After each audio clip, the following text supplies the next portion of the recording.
Welcome into the Rounding Third Baseball podcast. I am not Nick tonight. I am Harrison. Nick is taking a well-deserved vacation. Got to go see Paul Skeens pitch today. Boy, am I jealous of him. So you've got Harrison tonight, and we're joined by the one and only nostalgic baseball geezer, Justin. How we doing, Justin? I'm doing good. Jealous of Nick checking out some Pirates games, and he got to go see some good pitching too. Which, I mean, I don't know if I'd be hard pressed to name another pitcher on that Pittsburgh staff. Heaney, is he on Pittsburgh? Heaney, you got Mitch Keller. Okay. We'll talk about Mitch Oh, Keller yeah, a little bit later. Yeah, Mitch Keller. Yeah. But yeah, it's a tough staff to put a lot of names together on. But yeah, I feel bad for his D-backs. D-backs scored 1 run over those 3 games, dropped 2 out of 3, got shut out back-to-back days. Tough go for them. But anyways, let's get to business. Yeah, Diamondbacks are just having a heck of a year. Not in a good way. No, the year that nobody expected they would have. So tough for Nick as a D-backs fan, tough for all D-backs fans. But they're doing better than Baltimore. So it can always be worse. All right. So before we get started, remember to follow, like, subscribe on all the various channels. We're on YouTube, Facebook, Instagram, Rumble. You can find us on Spotify, Apple Podcasts, anywhere you listen to podcasts, you will find us. And please, please, please share with a friend. Sharing is caring. And lastly, affiliate programs. So we got Dick's Sporting Goods, MLB Shop, and Lids. We have affiliate programs with them. If you go online and shop using our links found on the top of our social media, we get a small commission on that sale. No additional cost to you. It's a great way to support the show and get your shopping done. And then I always have to bring up the merch, or John Carter will remind me of it. Rounding Third merch. If you go on Etsy, search for Rounding Third Baseball, Rounding 3RD Baseball. You'll find our store. We've got shirts. We got tumblers. We got glasses. We got phone cases, sweatshirts, all the merch you might need. We've got. So check that out.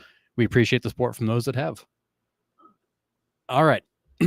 I don't know how we have a baseball show without talking about this guy right now. So Nick Kurtz, a couple nights ago, he goes 6 for 6, 4 home runs, a double, a single, 8 RBIs, 6 runs scored.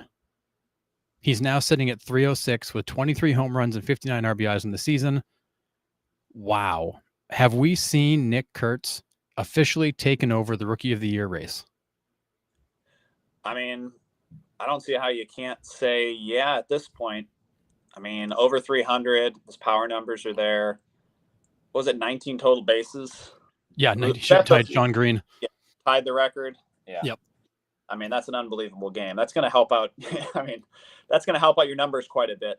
But I think also it's just kind of one of those things. When you have one of these huge games, it kind of forces people to talk about you. So even if for some reason people hadn't been paying attention, because the Athletics, after a decent start to the season, they've kind of dropped down a bit now. They're not going to be a playoff team, but he's definitely putting up monster numbers. And I mean, season ends today. He's got to be the AL Rookie of the Year. Yeah, I mean, realistically, his only competition has been Jacob Wilson, his teammate. Wilson had a little bit of an injury, and then he came back, and he's really kind of slumped since then, hitting about $180. He's still hitting 315, I think, last I saw. So he's still doing all right. But yeah. I think when you look at the impact Kurtz has made, it's insanity what this kid has done. And then interesting for you, Justin. So Nick Kurtz, since he's come up, statistically has been the best overall first baseman in baseball. Okay. Do we think that's who he is? Is he the best first baseman in baseball? Gosh. Well, Freeman was off to a crazy start at the beginning of the year, and he's kind of dropped back down. I'm trying to think of who the other Goldschmidt was kind of the same way. Like there's Vladdy. I mean, I don't know. Maybe him and Vladdy are probably neck and neck as the top 2 right now. Yeah, it's been an incredible run for him. And interesting point here from Walter, and somebody pointed this out this morning too, that he was 5 feet shy on that double of a 5 home run game. Wow. That double hit off like 2/3 of the way up the wall, was nearly gone for the 5th home run. That would have been insanity, but either way, an incredible game. He opened a franchise called Kurtz Donuts in his hometown. That's awesome. I love it. And a good point from Nick, who's not on the show tonight, but is checking in on make sure I'm doing a good job. Wilson can't stay on the field. He's had Wilson's not really a good defensive shortstop either, and he's not a power guy. I think Wilson got a lot of attention earlier in the year with some game-winning hits, and that kind of helped his profile a little bit. But in terms of just like pure hitting, Kurtz is the better hitter.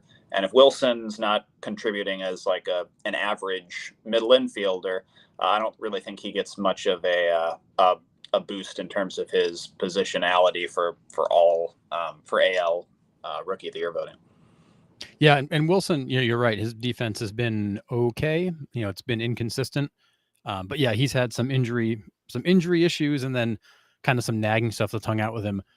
Interestingly, though, Nick Kurtz sat out today with lower body fatigue. I think that's what they called it.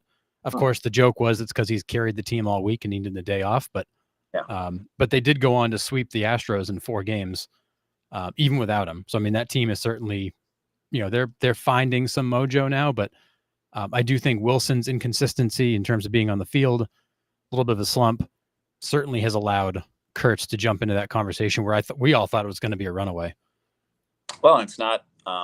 I feel like, at least with the big name prospects, it's not always a guarantee that they're going to come up and just kill it right away. And that's what it's been. I mean, Wilson, I feel like at the end of last year, he was up for a little bit. So I remember hearing about him towards the end of last year a bit. But Kurtz, I don't think he came up at all last year. I think it's all been just this year for Nick. And he's just dominated. Great power bat. So Athletics have a lot to look forward to in coming years, and they've got a lot of other great power bats too. So he's going to have company with Rooker and Langoliers and Soderstrom. Got off to Soderstrom. You've got been as good lately, but he got off to a really start. Yeah, and he had a big hit for them a couple nights ago, so he's had his moments. But you got Langoliers, Soderstrom. You've got Denzel Clark has offered some. Lawrence Butler's offered some. You've had Kurtz. They just keep bringing these young guys up that can hit. Yeah, they're going to have a team in the next few years. They just got to get some pitching over there. Yeah, they've got a ton of young hitters and no pitching. Yeah. So Cappen's with us. I think it's kind of a toss up between those two, neck and neck. I think Kurtz may be pulling ahead, but it's still close. Wilson's season is still incredible. John Dowd, 306 with 23 long balls as a rookie. Yeah. Especially since he didn't even start the season on the major league roster. He came up later. You can't make that up. Cappen, no, not the best in baseball. It's only half a season. It's fair. We're just asking the question. Yeah. It's definitely premature to crown him anything, but boy, can the kid hit. And this is John Carter. This is an interesting way to put it. Wilson does suffer a little bit from the Luis Arraez syndrome. Can't hit field very well, but doesn't strike out. Yeah, he's a high contact hitter, not a lot of power, okay fielder, doesn't really strike out. I mean, he's Luis Arraez with slightly better power. Slightly better power and a slightly better glove, but only slightly. Yeah, and that's super useful. But unless that batting average is, in the 350 range, it's going to be hard for him to compete with the power guys in terms of pure hitting. Oh, yeah. And I agree, John. I think he and Jack Caglianone are going to be they're the next wave of first baseman. As this older guard begins to, the Goldschmidts of the world begin to fade away, I think these young guys are going to carry the mantle forward, and I think we're in pretty good shape. Yeah. I've never seen Nick in person, but I've seen Jack when he was in college, when he was playing for Florida, and he was just enormous. Like, it was very clear looking at him, and Florida had tons of major league talent. It's not like loads. But he stood out, like, size wise too. Like, he was enormous. Yeah. But just like the way he swung a bat, and he hit a home run in the game that I saw, that just the second the bat made contact, you're like, yep, that's gone. Like, no doubt about it. Like, it sounded different coming off of his bat. Yeah. He's a massive man. Yeah. And has incredible power. And Captain, you're right. Kurtz got drafted last year, I'm pretty sure. So he only spent the 1 year, really kind of 3/4 of the year in the minors, and then a small part, maybe, and then April. We got a Cubs fan. Go Cubs. There we go. Oh, which one wins the next home run derby? All right. All right, Justin. Who would you take in a home run derby, Kurtz or Caglianone? Yeah, Jack. I mean, I don't know. The home run derby thing is it's just hard to predict. I'm horrible at predicting things anyways. Like I predicted the Orioles to win the AL East, so I'm not the one to make great predictions on this kind of stuff. So yeah, I don't know. I mean, both of them just have natural power. So I think those guys that have the natural power are better off in those kind of competitions. You know, the guys that that put up home run numbers, but maybe are just barely knocking them over. Those guys seem to have harder time in the home run derby type competitions. Yeah, I mean, I think pure power alone, it's Caglianone, but I think when you look at a repeatable swing, I think Yeah, Kurtz is it's so free flowing. It's a lot of fun to watch him hit. He doesn't miss many, and he seems to square everything up. But so let's put a little perspective onto the night that he had. So how impressive was that game? So there's a stat that came out yesterday morning that blew my mind. So Nick Kurtz is now currently the only player in baseball history over the course of his entire career, not necessarily in the same game, but just to accomplish all these things over the course of his career. There's no other player in baseball history that has a 4 home run game, a 5 extra base hit game, a 6 hit game, a 6 run game, and an 8 RBI game. Nobody else in baseball history has accomplished all those things over the span of their career. He did it all in one single night. Just to give some perspective to what kind of night that he had. He's now the only guy in Major League Baseball to accomplish all of those things. And then on top of that, never in MLB history has a player finished a game with 6 hits, 6 runs, and 8 RBIs. And on top of that, he also tied the record for most total bases with 19 that Shawn Green set back in 2002. I was absolutely blown away. Record's been up there for a little while now, and I always thought that was kind of an interesting one because Shawn Green, you know, he had a few monster years, but he's not one of these names that you kind of think historical great type guy, even though he had some great seasons. So now Nick's going to be up there with him for that total bases record. Yeah. I mean, this may go down as one of the greatest single games we've ever seen. It just in terms of what he was able to accomplish. And yeah, Shawn Green, I mean, he had that 6 for 6, 4 home run game where he had 19 total bases, which was a crazy game. But again, that was one of those games where it was kind of out of the blue and not necessarily who he was. And as Nick's saying in the comments, and this is really, it's the case, you know, we see something we've never seen before. It seems like every night there's some new crazy situation, some new crazy records. There's something new literally every night. And we spend a lot of time on the show talking about how crazy it is that after 150 years of baseball history, we continue to find new things. Yeah, there's always something new happening. And, you know, some of the old heads will go ahead and dismiss any kind of new record, I feel like. Yeah. But it's hard to be too dismissive for a guy who's a rookie having this monster of a game. And you know, at least I hope fans are kind of looking forward to seeing how his career progresses. And I hope to see, you know, the Athletics and that young team and him competing in some postseason games, you know, see how he competes. You know, I'm hoping the same thing for Vladdy this year. I want to see him in the postseason and see how they hold up under the bright lights. Yeah, I feel like, you know, baseball is better when the stars come out and when you've got the best teams and the best players in the playoffs. And I know that's not always possible. Sometimes the best team doesn't have the shiniest lineup or roster. I mean, look at the Guardians of the last few years. But, yeah, you know, there are some players that I'm just dying to see get a shot to play in the playoffs. Vladdy's definitely one of them. You know, and John Dowd mentions here, you know, the A's won't ever have the money to be contenders, and that may be true. You know, I think they feel differently going forward, but they certainly struggled. But it's so much fun watching all these upcoming prospects, just the talent they keep bringing up. Sadly, they bring the talent up and send it away in a few years. But hopefully there will be a day where they develop this talent and keep some of it. So a guy like Nick Kurtz can spend his career there. Hopefully they land in Vegas eventually and can go ahead and actually build. As coincidentally, I'm wearing my Philadelphia Athletics hat tonight. That was unintended, but you know, they went through lots of championship phases with Connie Mack as their manager and, you know, having an incredible talent and then selling them all off because they were broke. So even if, you know, maybe the A's go the way of the Marlins back in the 90s and early 2000s where they build up a championship year and then they can't sustain it. But Hopefully that's not the case. Hopefully they can build something year after year and have a pretty decent run, because they're an incredible franchise. They are, and it's one of those things where I think you look at the history of the A's, just how many great players have come through there, the great young players they have now. Baseball is better when the A's are relevant. And I think this little bit of a renaissance we've had this year with the young players really starting to blossom and all that's been fun. It now would be nice to see them take the next step and be a legitimate contender again, and not just a team, and also ran, because they went from doormat to a team that is kind of hanging around. They're not really a playoff contender, but they're not a joke. It'd be nice to see them keep making that progression. It'll be nice to see. Did this game happen in Sacramento, or was it on the road? This was in Houston. I was in Houston. Okay. Yeah. So wasn't even taking advantage of the small dimensions of their park.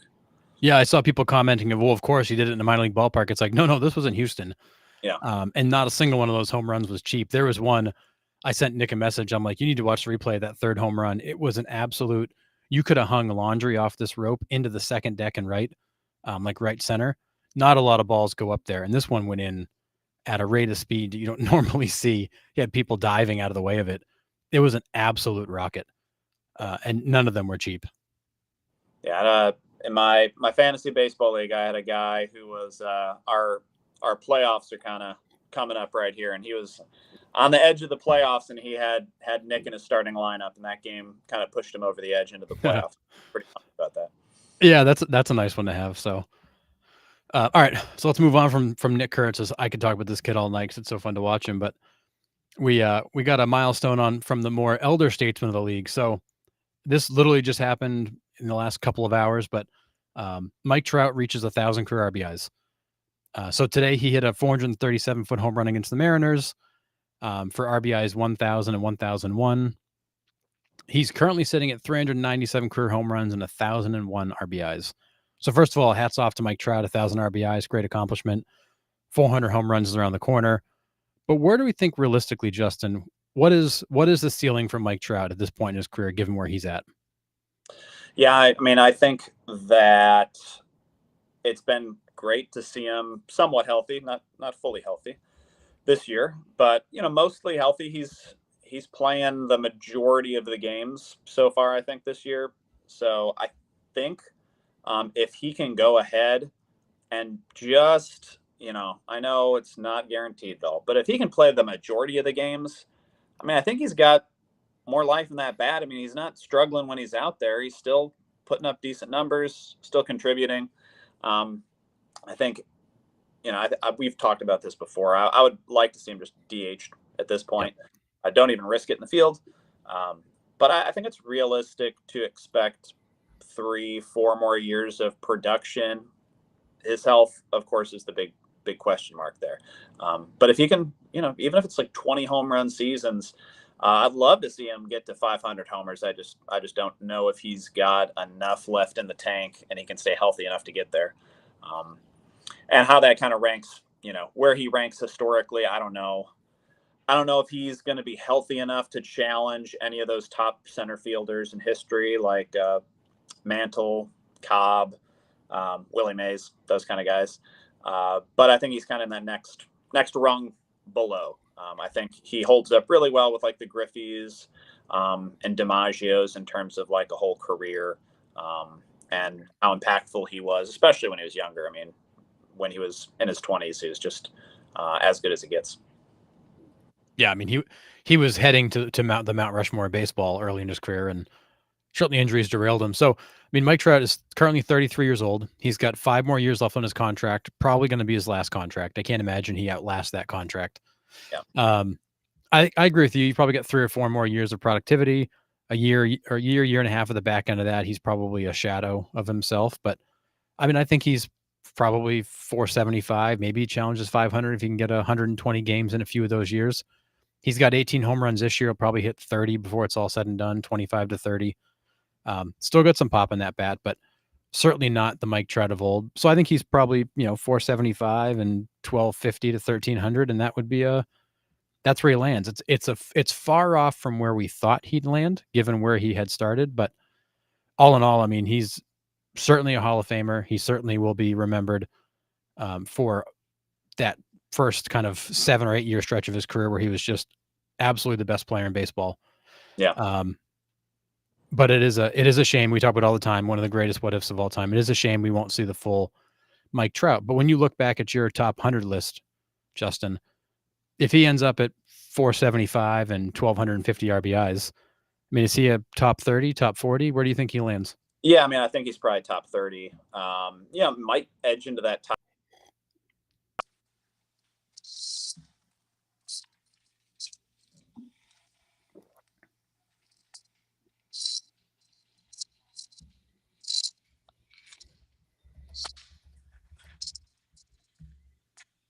She did take a shower. Oh, Justin, we lost your audio.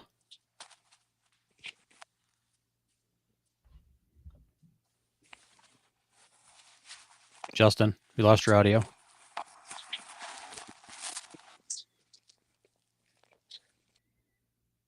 Okay.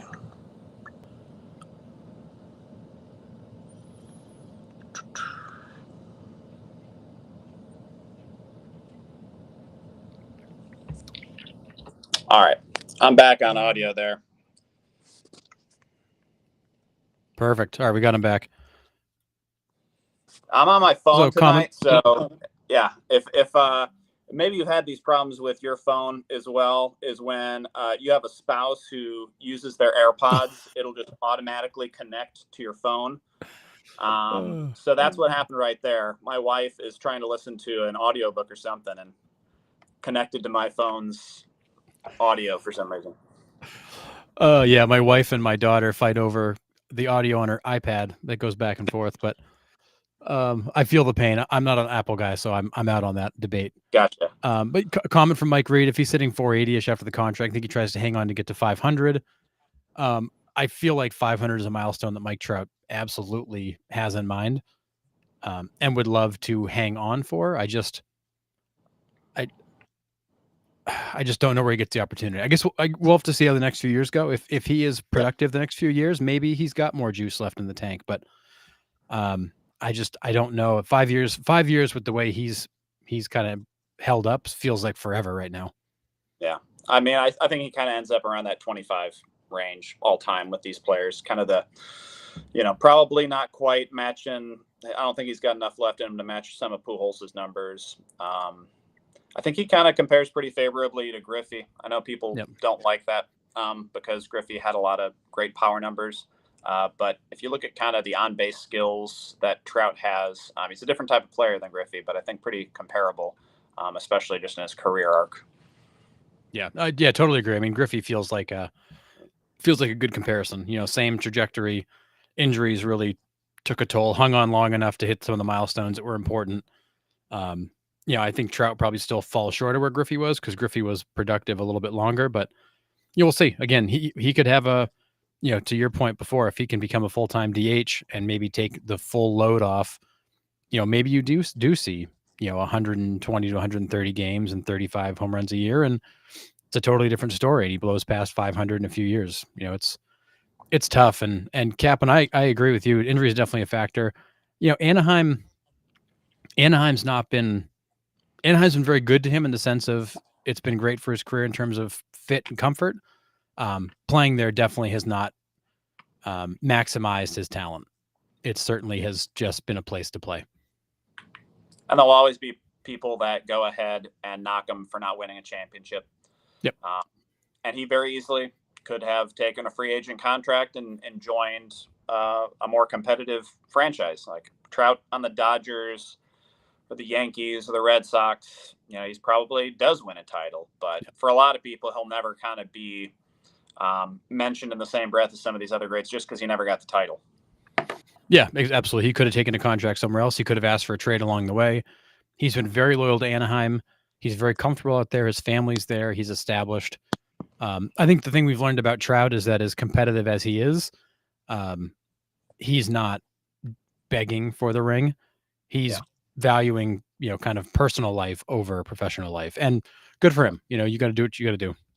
Yeah, I mean, he'll probably be a lot more stable after his post-baseball career than some of these guys. So yeah, that counts for something.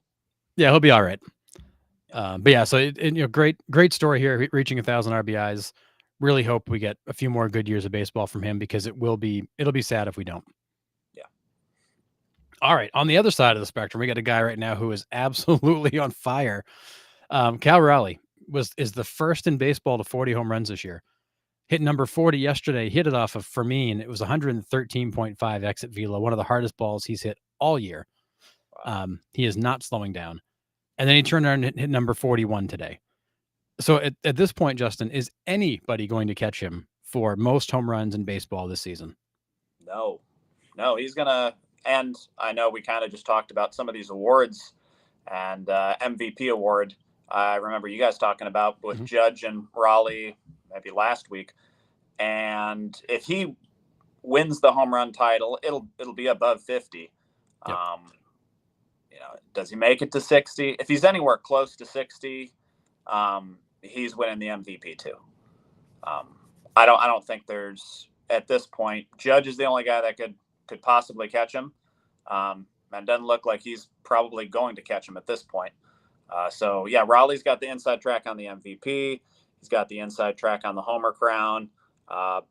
60 home runs is certainly possible. And we were talking before the show, I think the only thing that could stop him is if people just stop pitching to him, which I could see happening. Yeah. And, Nick and I have said it all year, like at what point do you not pitch to him? And there's that one weekend where you got like intentionally walked 6 times. Yeah. And it was like, okay, like the trend is finally coming. And then they went right back to pitching to him. And he went right back to hitting home runs. Michael in the chat, over 60. Mike Reed is saying over 60 outside shot at 65. Because the question is like, over under 60 home runs. Right now he's on pace, I believe, still for 64, which is bananas to think.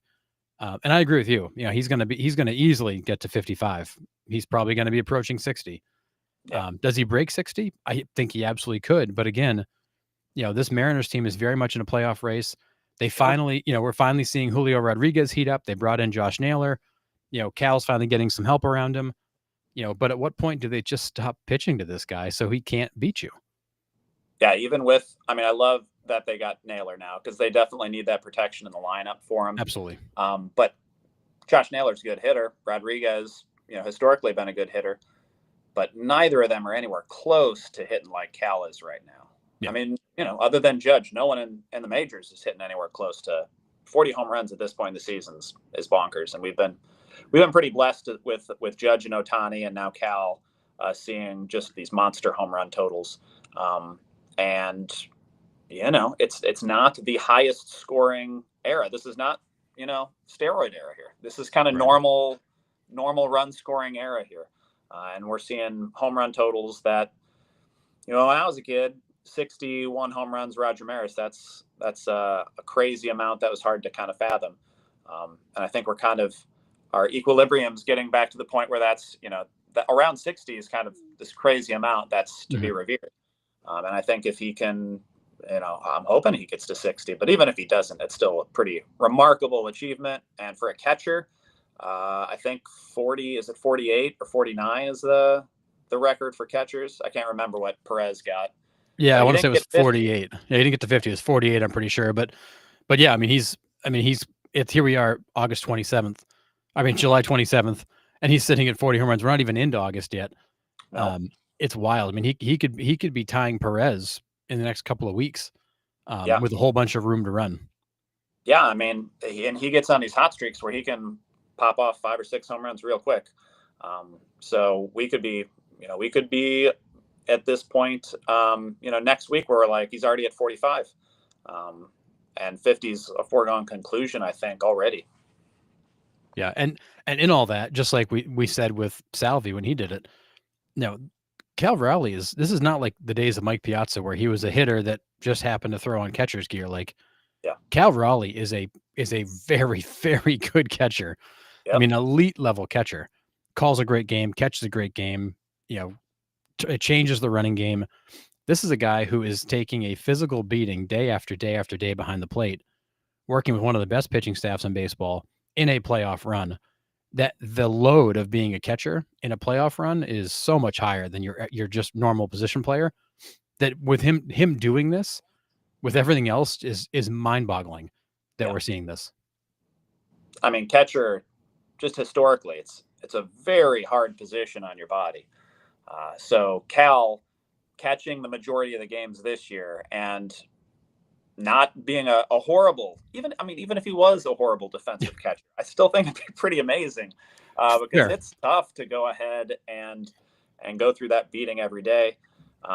That's tough on your knees and your legs, and he's just, I think, putting up one of these years that we'll look back on, when we kind of scroll through the historically great catching years. We'll have some Johnny Bench huge years in there, and we'll have Cal Raleigh right up there with him, because this is, for a catcher, just unheard of.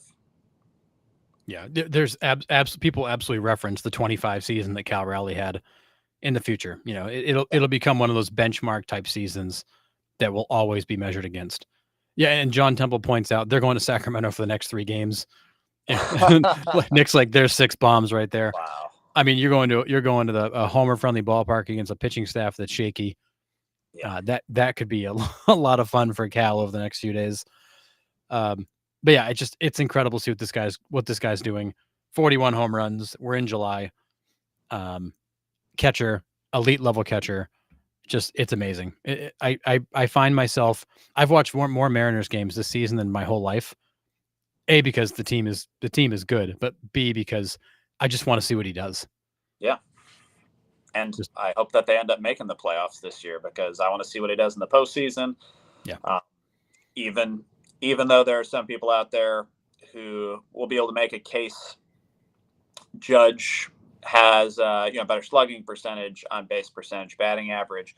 If Raleigh hits over 50 home runs as a catcher, that's historically relevant. And I do feel like it's kind of like when Miggy won the Triple Crown. I don't know how many years ago that was now, a while back. But when he won the Triple Crown, yeah, you're gonna win the MVP. Even though Trout, maybe you could make a case for it. Triple Crown's historically relevant. Breaking the home run record for a catcher, hitting over 50 homers at least, maybe getting to 60. That's just something you don't see very often. So it should be rewarded with an MVP. Yeah, I totally agree. And John Carter just threw Joe Mauer's MVP into the chat. 09 MVP, 365 batting average, /441, 596, 28 home runs, 96 RBIs, MVP, Gold Glove, Silver Slugger, and missed the first 6 weeks of the season. Yeah, I do think, to your point, catchers, when you have a kind of one of those historically relevant seasons, as you mentioned, people take notice, because I don't think you expect that kind of production out of a catcher. It's unheard of. And then what he's doing is absolutely unheard of. Yeah. And I don't know. I don't know if he'll win the Gold Glove or not behind the plate this year. He's, compared to last year, he's not been as good defensively, which is understandable given the amount of offense that he's been producing. Yep. But I don't think it really matters. He's still a good glove behind the plate. And, in terms of how much that takes away from you, we're looking at Mookie Betts this year switching to shortstop, and how that's affecting his offensive numbers. When you have a defensive position that's important to your team and you have to spend time on that, that's going to take away from your hitting a little bit. So for Cal to be able to be behind the plate and put up these numbers, I think that just, there's no way you can really make an accurate comparison to the amount of workload he has as a catcher compared to other position players. He's got to spend way more time working with pitchers defensively than just your other position players have to. And so it just makes it even more impressive. Yeah, it really does. And Captain is doing a little research for us. When Salvi hit 48, he DH'd the third of that season. Cal hasn't had that benefit. So that, that's another comparison point to say, all right, he's not getting that kind of rest. And I think Mike, you're right. This is going to become a must-see TV, where you will see networks cutting in to see his at-bats as the season goes on and the home run total climbs. It'll become something that everybody's watching. Yeah, and I think the only reason it's maybe not, outside of baseball fans like us, were paying attention to it, but Cal hasn't had the biggest profile. That sounds silly, because I think he won the Platinum Glove last year, and I think hit 30 homers for a couple, at least back-to-back seasons. So he's been around. But he doesn't have the name value of Ohtani or Judge or Trout or any of those guys. But I think this is the year where his name starts entering the conversation with those other big names as kind of the face of baseball. Yeah, I totally agree. I mean, he said he's really been a force for the last 3 years, this being the fourth. This is only his fifth season, and really his first season, he was only up for 47 games. So really, this is 4 full seasons for him. This is his fourth full season. He's really starting to hit his stride now, but those first 3 were impressive. 27 home runs, 30, 34. Now he's already at 40 and pacing for 60, and it's wild. And Mike, Nick and I screamed this forever. MLB needs to do a better job advertising their players. Yeah. There's promotion wise, there's a huge gap there. And we've said this for years. If most of your top 10 players walked into a local grocery store, very few people are going to recognize more than maybe one of them. Because there's so many opportunities right now to promote these guys on a much wider scale. They don't do a good job of that. And it's a shame because Cal Raleigh should be a household name. I think he'll become one to a larger extent as he gets all kinds of press attention as this home run total climbs, but it's tough because I don't think your average fan is paying close attention. No, it's been, like you were saying, for a while, like Vladdy, Acuna, Mookie Betts, like these guys are personalities too. Like they're marketable guys that could be doing commercials. And I know Major League Baseball's not, the NFL in terms of the getting all the eyeballs for an American audience, but attendance is pretty darn good at baseball games. Like it's a pretty big chunk of people that are paying attention to baseball still. So these are guys that could be marketing products, doing State Farm commercials or whatever, and have at least the baseball talent to kind of back it up. It'd be great to see any of these guys on TV and advertisements kind of promoting the game. Yep. Yeah. And Tommy, exactly what we're talking about. Every sports fan in America should know what's going on. It's funny. Today I was searching for more Cal Raleigh stuff. And I had to scroll through 3 or 4 different articles talking about Travis Kelce's appearance in Happy Gilmore 2. Before I found Cal Raleigh stuff. I was blown away by the fact that was getting more love from Google than Cal Raleigh hitting 40 home runs. It's just the world we live in right now. Yeah. And if Major League Baseball, they're trying to cater to a younger audience. I think catering to a younger audience is fine, but changing the rules, I don't think's the greatest way to go about it. I think marketing to a younger audience, it wouldn't make any sense to have Cal Raleigh and Happy Gilmore too, but getting them in some movies, some advertisements, or at least Major League Baseball advertising them for games, like in their own promotional stuff, like put his face out there. Get him a little bit of light shine on him so that you can kind of start building more of a brand around your personalities and your big stars. Yep. Yeah, totally agree. So yeah, looking forward to seeing the rest of the season from Cal Raleigh, what he can accomplish. But man, what a great stretch so far. What a stud.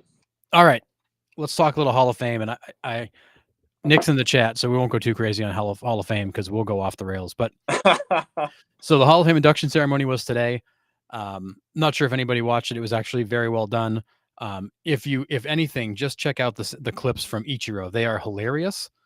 Some of the comments he made, and we'll circle back to those. But it was a great ceremony. It was lighthearted. It was well attended.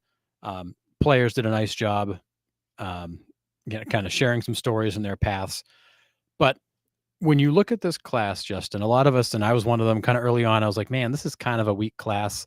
Yeah. I wasn't really psyched. But then when you really, look at this class, look at the stats, look at what they accomplished, it's better than I thought. So when you look back at this Hall of Fame class, is this going to be remembered as a strong class, or is it going to be remembered more as kind of a filler class?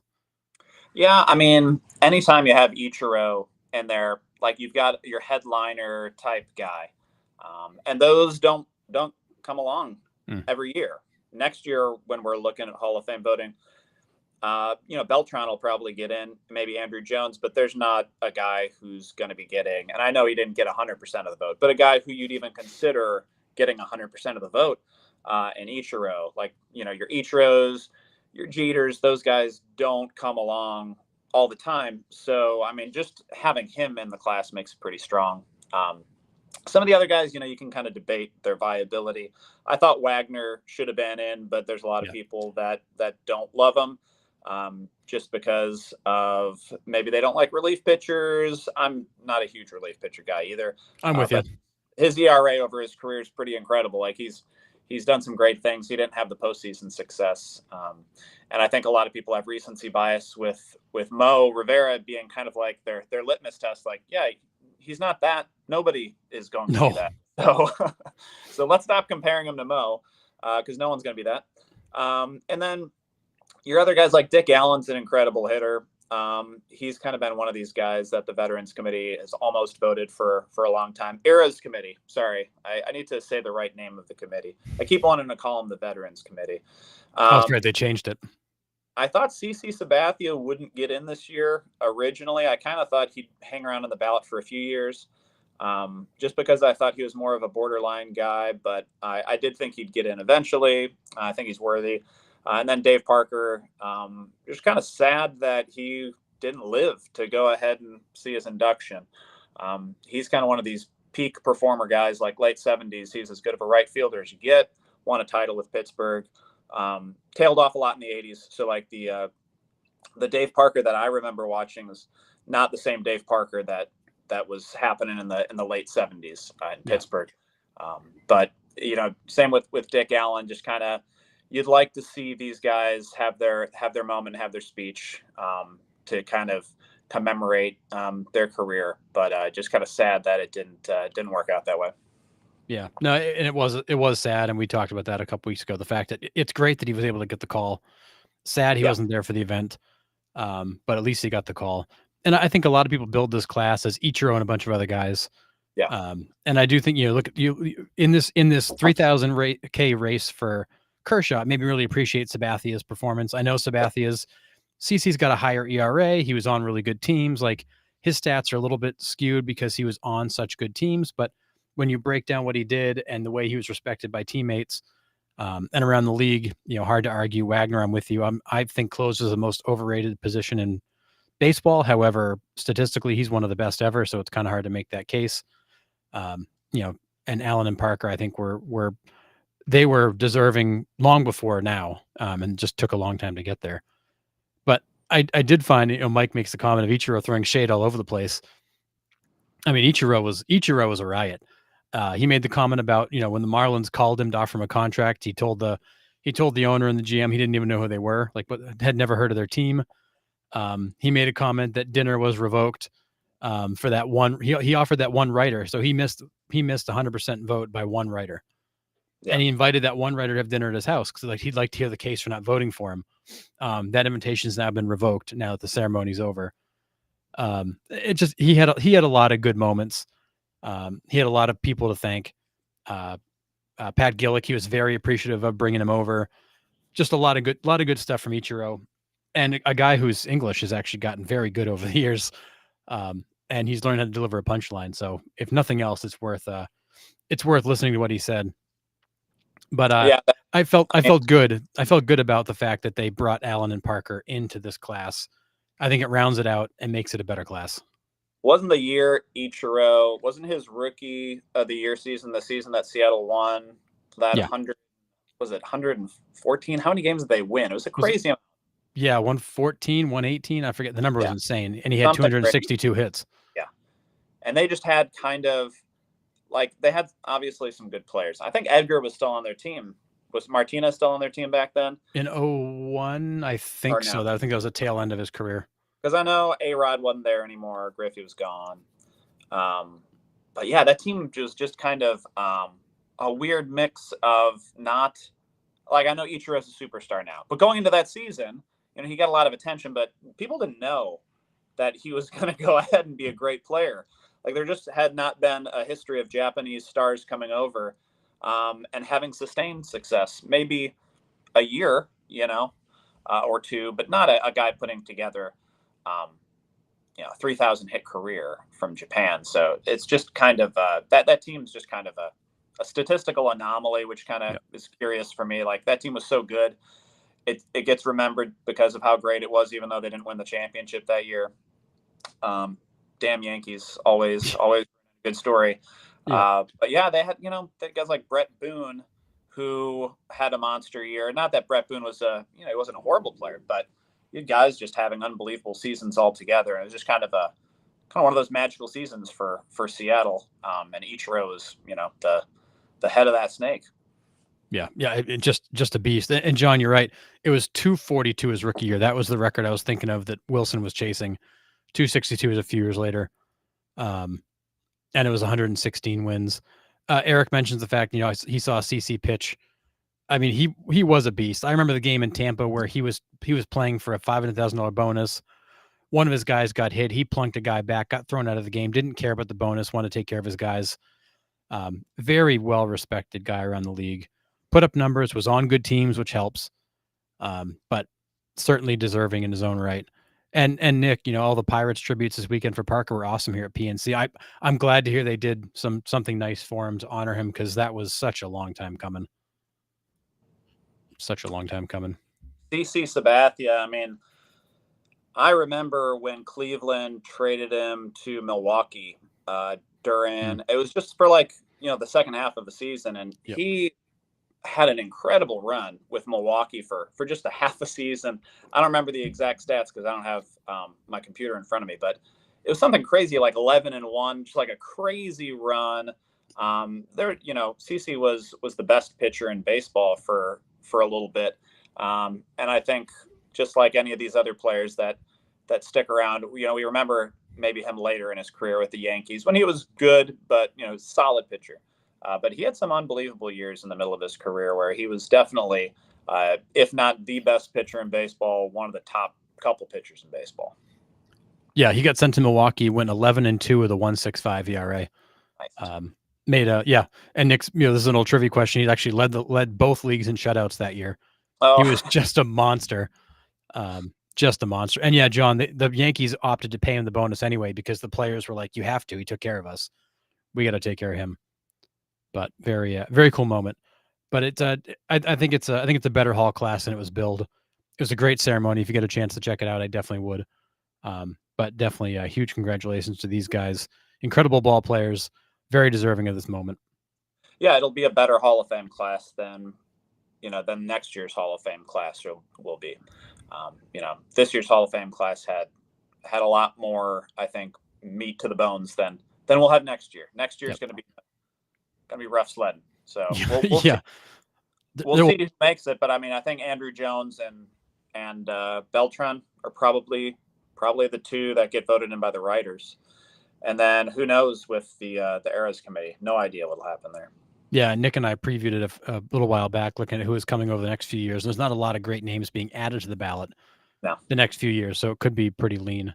Yeah, I think it'll be whenever Pujols gets on the ballot. Yep. Is he the next big name, or Miggy's maybe the next big name to get? Yeah, Miggy and Pujols come on here soon. And there was not a ton of big names coming after that. No, I know. Like the new name next year is Cole Hamels, which Cole Hamels is a great pitcher. I don't know if Cole Hamels is going to be a Hall of Fame pitcher. He's definitely not going to be a first ballot guy. Yep. Yeah, totally agree. Maybe on year 10, maybe. I'd have to look at Cole Hamels' career again. He's kind of a borderline guy. To me, he's kind of like a Mark Burley type in terms of, he's right there on the border. You could squint and make a case for it, but I feel like when you're on the borderline for the Hall of Fame, I'm kind of on the side of you probably shouldn't be in the Hall of Fame. Yep. Agreed. All right. Switch gears. Aaron Judge, we mentioned earlier in the show, to the IL. So he's put on the 10-day IL with a right elbow flexor strain. Thankfully, there's no damage to the UCL, but it is his right elbow, so it's his throwing arm. He did this on a throw back into the infield the other night. Gave it rest the next day. Couldn't get past the pain. Had it checked out. So definitely right elbow flexor strain. No UCL damage, but he will be limited to only DHing when he returns. And there's no timetable for when he will be able to start to throw again. So you're going to have to put Stanton back out in the outfield, which another guy who can't hold up, and also is not a great defender. And you're going to lose Aaron Judge's bat for at least the next 10 days. What does this mean for the Yankees? This is a team that's already in a bit of a tailspin. What does this mean for the Yankees? I mean, they've had so many injuries this year. That team, man. We'll probably talk about Toronto a little bit later, but yeah, it seems like the Yankees and Toronto have kind of flip-flopped spots here. I mean, the Red Sox have a good chance to go ahead and surpass the Yankees now in the AL East. So it's not good. I mean, we don't know how he'll perform when he gets back too. So even being out 10 games with how tight things are in the AL, I mean, Judge is very, very clearly the linchpin for their offense. There's no one else in that lineup that, they've got good offensive options, but Judge is on another level, just like we're talking about with Cal Raleigh. Jazz and some of these other bats, they're good. They're not better without Aaron Judge in that lineup, though. He takes a lot of heat off guys. Yeah, 100%. I mean, he makes that entire lineup better just by being there. It changes the whole dynamic of the lineup, allows him to stretch it. And so he felt this. He rested it. He even went to the training staff and said, "It doesn't hurt when I swing. Let me just DH. Don't make me go on the IL." And they said, "No, we're not playing this game. Yeah, we're going to make you take the rest. We're going to do the X-rays. We're going to continue to watch it. Make sure that it's nothing more than that." Because their fear was that if they let him do that, he would continue to push it. It doesn't hurt him when he swings, so it really shouldn't affect the offensive numbers for him. But it will change the fact he can't play the outfield.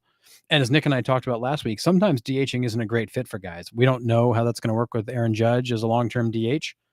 But if anything happens to his production to a Yankees team, that for the next 10 days is going to be ugly.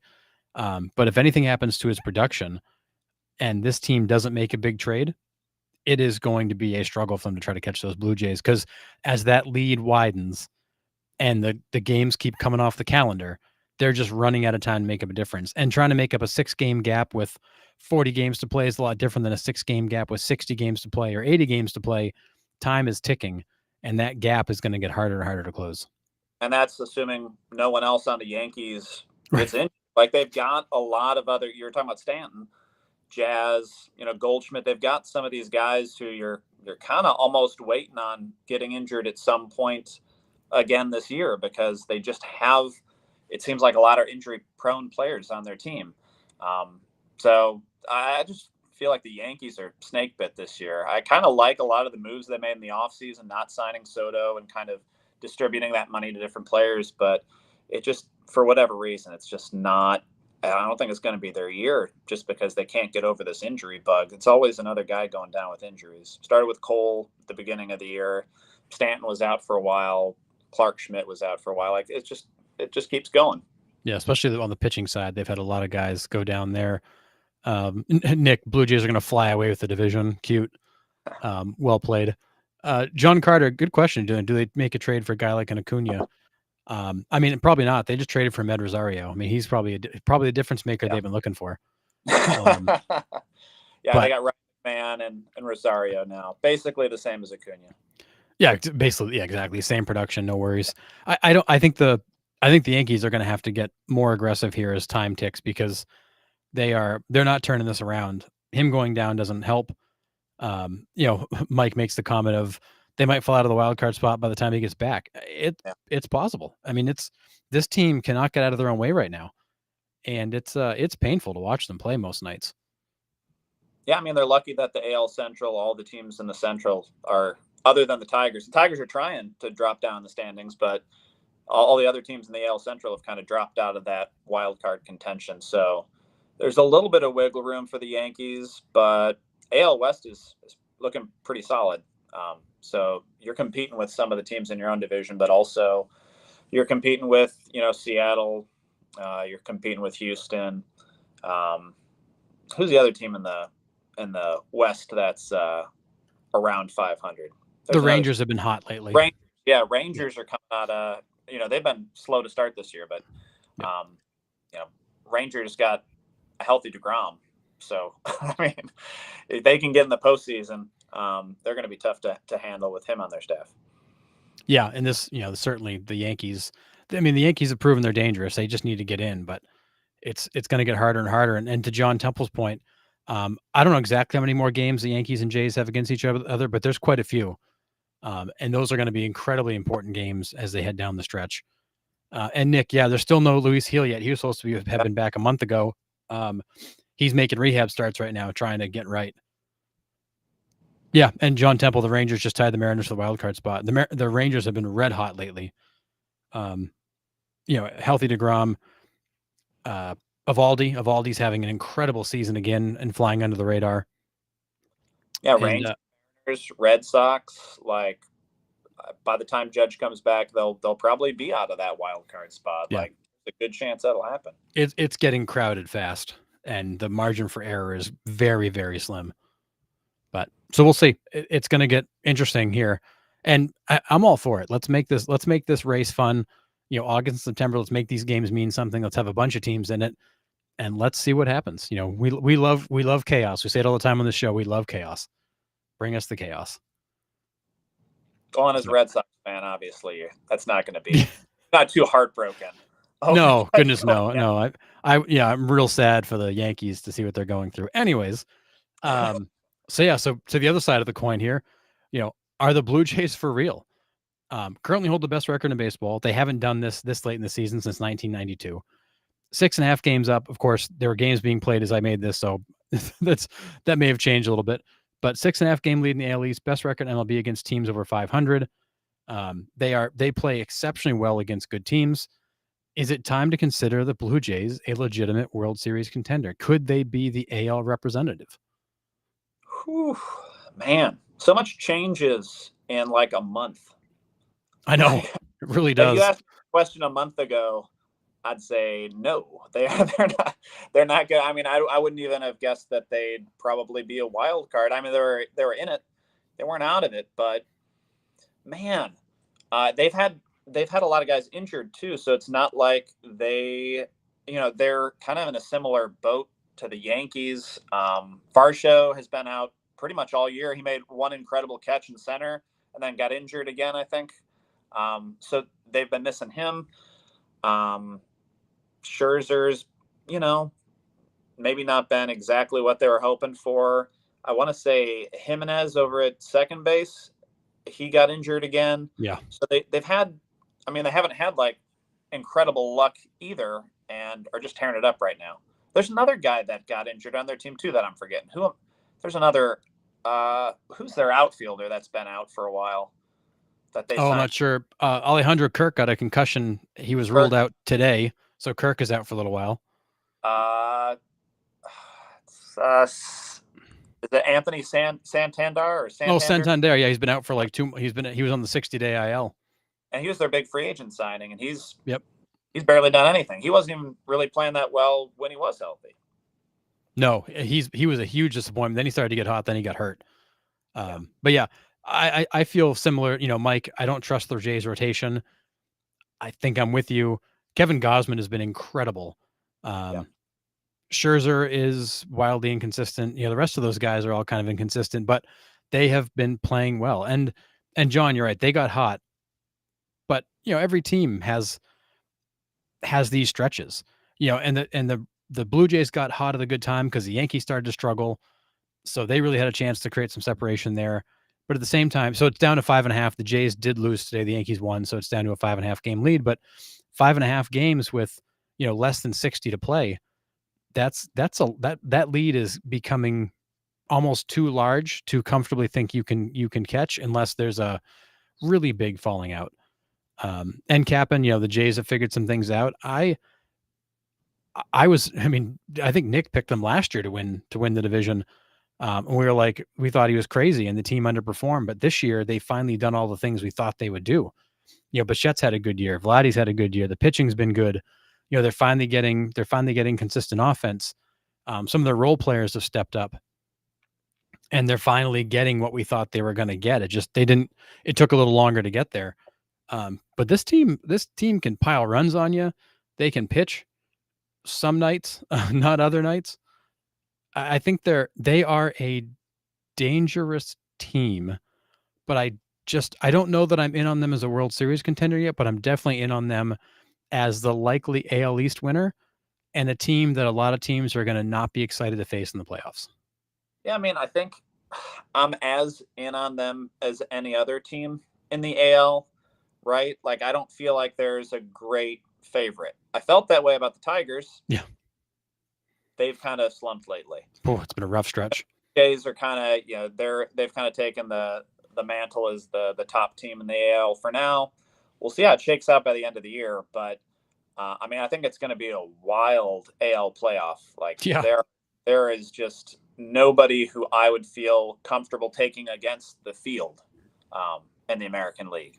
Yeah. I don't know if there would be in the National League either, to be honest. But that's true.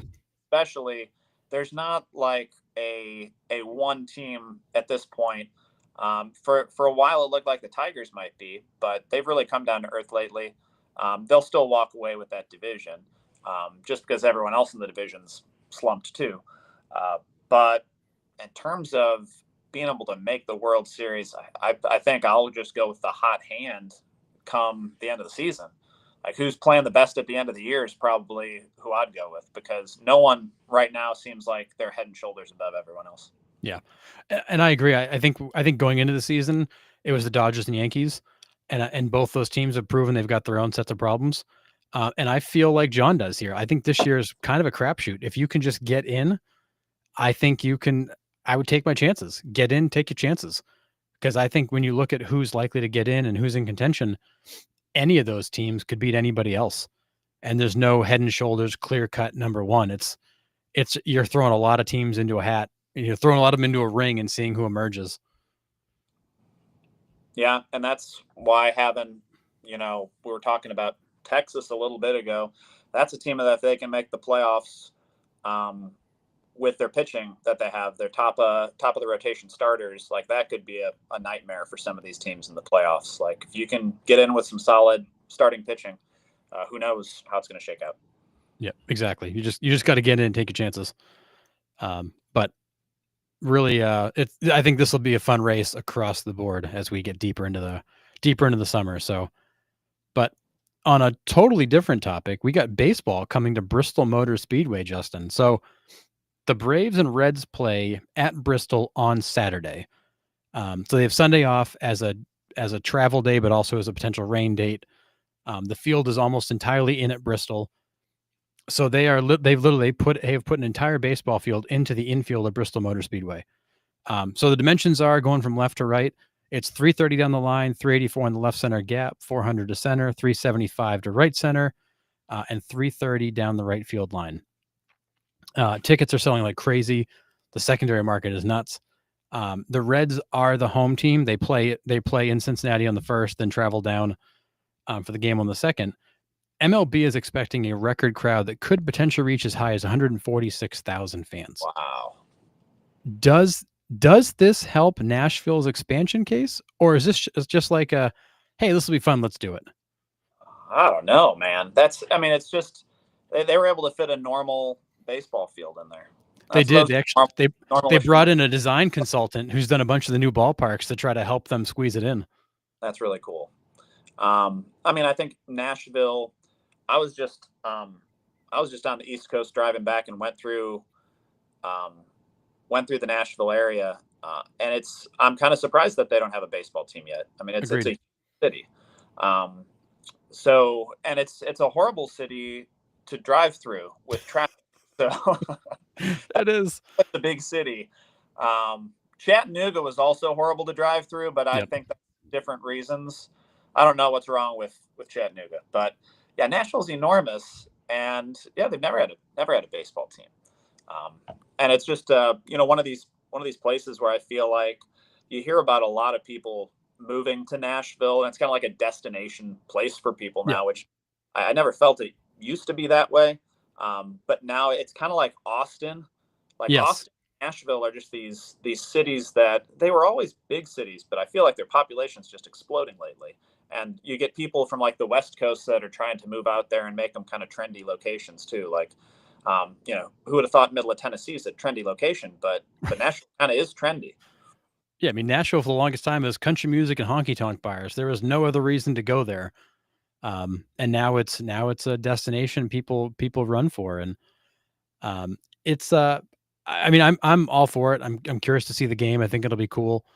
Tommy, I do feel what you're saying though. At first, I thought this was really dumb. His comment is, I don't like that Major League Baseball does these gimmick games. I don't like it. Just play normal games. I mean, I feel similar to an extent. I also feel like it does attract attention in a different way. It brings in a different fan. It's also a cool collaboration with NASCAR. You're gonna get NASCAR fans that are gonna check it out, just see what it looks like with the baseball field inside the infield. Yeah. And I do think it's a chance to go into Nashville and kind of introduce baseball on a big scale and see how it goes, and use that as some market data for an expansion case. But there's some pros and cons to it. I totally feel what you're saying. I think as long as it's done well, I'm going to be okay with it. If it feels cheesy, they're talking about having a Ferris wheel and concerts outside, like it's going to be like a carnival atmosphere. Fine, but let's just not make it cheesy. Yeah. And John, yeah, I saw a rendering where left field looked like a little league field. They took that down. That was a huge mistake that they published it. It is not that short. The final dimensions, these are the estimated dimensions based on the design and what they had down. The final dimensions will come out, but there was one rendering that looked horrendous. It was actually on MLB's page, and I commented like, "Is that a little league field to left?" And they took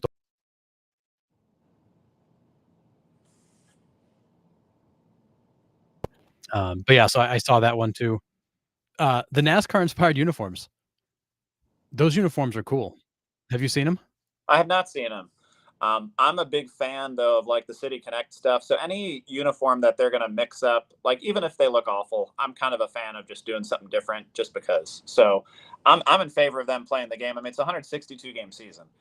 So if you're going to throw out some new uniforms for the game, I'm for it. So I haven't seen them yet though. Yeah, they're nice. They're worth taking a look at. Captain, do you pump the sounds of cars that entertain the NASCAR fans? Do you pump in vehicle sounds so they feel comfortable? I like it. Yeah. And Nick, you make a good point. It's the battle we've always had. We can't say we hate this sort of thing and then complain that MLB doesn't promote the game. As cheesy as it feels, these kind of games, the international games, the City Connect uniforms, even like those are all promotional kind of tie-ins. If you want to promote the game, you kind of have to be open to all of it. It just goes with the territory, and it's tough. I get it, because us people that are more traditional don't like some of this stuff, but I'm going to be watching it. I think it's a cool concept. I think it'll be fun just to see something different. As long as they present it well, I think it'll be good. Yeah, and I think Nashville for sure is one of these places that's in the running if they ever decide to expand. Yep. Yeah, and actually, John, good point. They run the paces counterclockwise like NASCAR. I think what should happen was when a ball is hitting a guy is running, that's when you pump in the car sounds. Like they can pretend like they're cars, they run the bases. Yeah. And don't tell me for a minute there's not going to be one of these players like in his mind or even as is saying as they're running, like making their own car noises like they're racing around the bases. Yeah, trying to draft behind like that. Exactly. I mean, as long as they're not making it like a Savannah Bananas style game. Yeah, I'm out on that. I'm fine with it. Yeah, I'm out on the whole bananas thing. No, thank you. Yeah. But I appreciate what they're doing here. And this is I do like this idea, Mike, of doing more games in cities that don't have teams, so teams can see live games. I think they've tried to focus internationally, and I think it's cool that we have we're in the States, just going somewhere different and getting a chance to bring this to more fans, bring it closer to more fans. Because as Nick has pointed out, there's a big gap in that kind of mid-Atlantic down to the South. There's a bit of a gap there between teams, and there's a lot of decent markets in there that would love baseball. If you can bring it closer to them, you can hopefully attract in some folks that'll stick around and keep watching. Yeah. And then out west by I've seen probably the same maps that you're looking at, where Colorado's got just a gigantic swath of fan base because of no other teams being out there. I mean, I think Nashville, Salt Lake City are probably the next two. These are big cities that already have sports franchises. You kind of question why they don't have baseball franchises already there. Yeah. Like they're big cities that definitely could go ahead and have the attendance that you would need with kind of like their metro areas. Yeah, totally. There's a whole lot of nothing in between some of these markets. Yeah, and I think the Mariners have the Little League game this year. I think it's the Mariners that are playing in that game. John Carter put one in Yellowstone, 4.7 miles to center field. See some inside the park home runs there. Get a ball over the center fielder's head, and it's going to run forever. I mean, I'm fine with just play a game with no fence out there. I mean, Yellowstone's like playing at the Polo Grounds, right? It's forever to center field.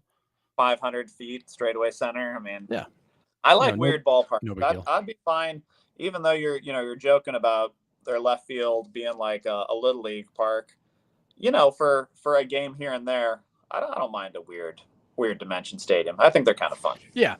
For one game, yes, I can totally appreciate something funky, but yeah, for every day would be tough. And Captain, I'm with you here. If someone comes up and stilts, I'm with you. I'm turning it off and flipping a table. Not interested in that. But yeah, so August 2nd, Saturday, it should be a cool game. Check it out. Braves and Reds. Reds are red hot right now. The Braves are. Grant Holmes just went on the IL, so they now have 100% of their opening day rotation on the IL. The dumpster fire in Atlanta just gets worse as more guys go down with injury. So, yeah, but you'll see the Reds play. We'll talk about trade stuff, but man, that's the Braves team has got to be the biggest disappointment this year, and such a talented roster to be as bad as they've been. I mean, I know some of it's out of their control, but dang. Yeah, I thought that once Acuna came back from injury, they'd really take off, but hadn't happened. No, and then he came back at the same time Chris Sale went out, and Chris Sale still doesn't come back, and Grant Holmes went on the IL today, so now 100% of their opening day rotation is on the IL. They've traded for Eric Fetty from St. Louis because they're so desperate for bodies. I mean, they're running out of guys that can even just go pitch. It's so bad. Horrible too. I mean, he's not going to help him. No, he is nothing more than somebody who can fog a mirror. Right. I mean, I'm a White Sox fan. I don't think I want to see Fetty back on the White Sox. I mean, He was with us for a little bit, but this year he's been bad for the Cardinals. Terrible. I mean, he just got lit up horribly in his last start. So, and yeah, Mike, that's why they went after Fetty. They're just desperate for bodies right now. They're just trying to finish it out. Braves coaching staff is going to take some heat, and they should. A lot of this is going on, and there's not a lot of action being taken. And injuries you can't stop.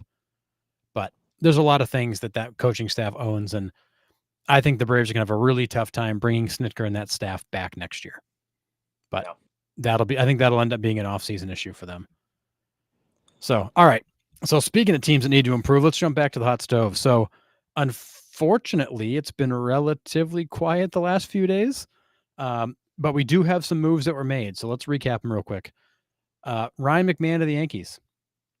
They sent 2 prospects to the Rockies. They could have probably sent a 6-pack of beer and some baseballs. It wouldn't have mattered. Yes. He's hitting .217 with 16 home runs and 35 RBIs in 100 games. His splits outside of Colorado are atrocious. This is a guy who really was climbing to be one of the, I wouldn't say elite level, but one of the better third basemen overall. Very good defensively. Bad has fallen off. Yeah. But more importantly, Justin, did the Yankees get their man, or did they have to settle for Plan B here?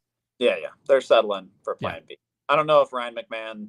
I don't even think Ryan McMahon's wife thinks he's Plan A. His family's like, yeah, Yankees were going for somebody else other than you. They settled by. And I don't know. He's been doing. I know he got off to a really rough start to the year, so he has to have been doing a little better than he did right at the beginning of the season. But maybe they're just hoping a little Yankee magic, him, being around other great players in that lineup, change of scenery. Maybe something will click for him there. But I don't think that's a difference maker type move. Yeah, I feel like they really wanted to go get Gino Suarez. Probably saw the price and just said we can't do it. McMahon was 2 for 3 today, drove in 2. He's made a couple of really nice plays since getting there. I think that's the one thing the Yankees will appreciate is he's very strong defensively. Yeah, they need a good defense. Yeah, they have Praz over there and Jazz. It's just been a nightmare of defensive issues. But a couple hits today, a couple RBIs. He's already making an impact. There's a lot of people that believe he'd kind of checked out in Colorado. and was Yeah. going through the motions. Maybe that's the case. I don't know, but I agree with you. I think they called on Suarez and just said, nah, we're not going to pay that. But we need somebody. So they went out and got McMahon, and I think McMahon could be good for them. I just don't know that he's the impact player they really needed. Yeah. It's better than doing nothing. I mean, but I mean, Ryan McMahon has not been a huge impact player this year. I don't know if there's anyone on Colorado who's been a huge impact player, though. In fairness, like that team, I'm so glad that Colorado has struggled as much as they have this year. So, as a White Sox fan, I can go ahead and like point at someone else for one. Like, yeah, at least we're not as bad as those guys. Yeah, we're only the worst ever for 1 year. Then somebody took us out of there. We got a sweep. The White Sox swept. I saw that. I think it was the first sweep probably the first sweep in the last 2 years they've had. Yeah. Yeah. I think it's a move. It's something. Yeah. I think McMahon could be good for them. I don't think that he is the answer, but he's something. And fair question, Nick, if the Yankees aren't willing to pay for Gino, will he even move? And we'll get into this here in a minute, but I think the general consensus around the league is the asking price for Gino is so high, people don't think the Diamondbacks are even really trying to trade him. Yeah. Other teams have called, the Reds have called, the Mariners have called, other teams have checked in. They've all walked away going, nope. So as of right now, there's no activity on Gino. Doesn't mean it wouldn't change, but at the moment, it seems like the league doesn't believe that Gino's really available.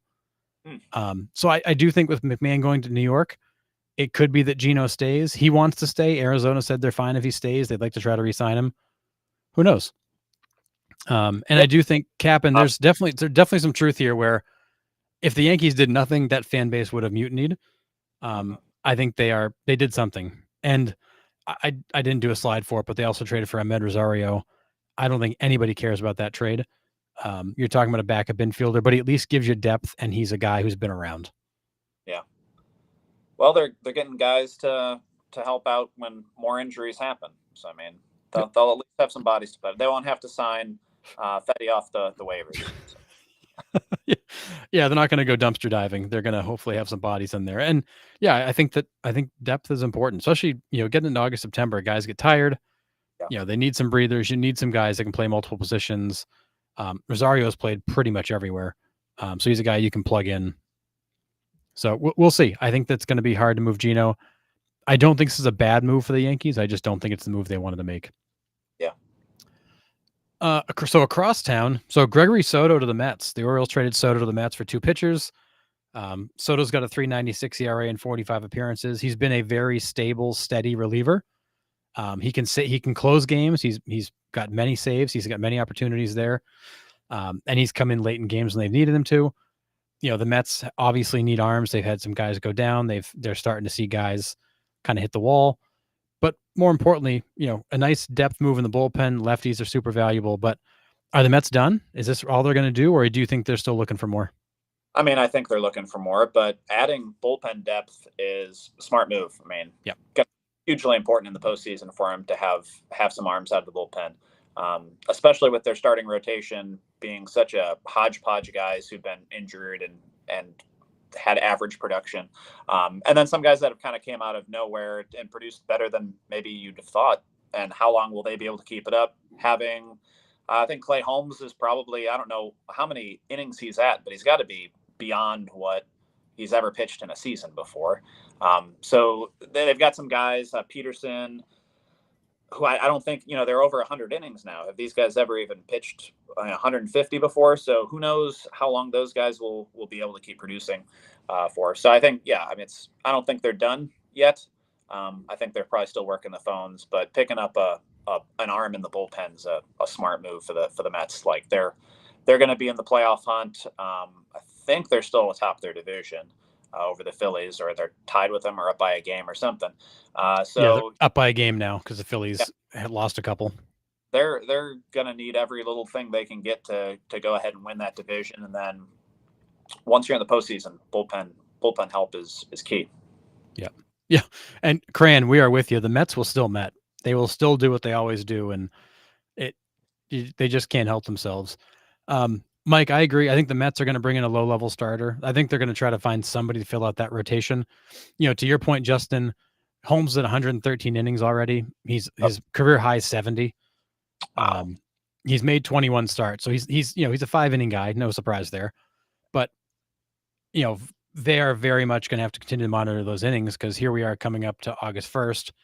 He's already, what is that, 50% over his previous career high and climbing.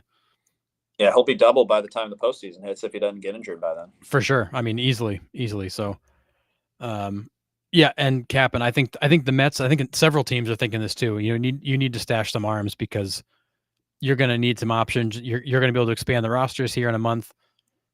This is the time of year you stockpile arms so that you've got healthy, fresh arms as you move towards the playoffs. Because August and especially September is usually a bloodbath of guys that are just tired, ineffective, wearing down. You need guys you can go to. I got to give guys more rest. Yeah, it's easier said than done, though. I mean, there's not a lot of arms out there. Like there's not a lot of good arms out there. There's arms out there, but the Marlins, how many arms are they're going to really have that are going to help a Mets team in a playoff run? Not a lot. No, and the question also becomes, with the arms that are available, are the Mets prepared to pay the price? Because there's not a huge market. We'll get into here in a minute. There's a few guys. They're not going to come cheap.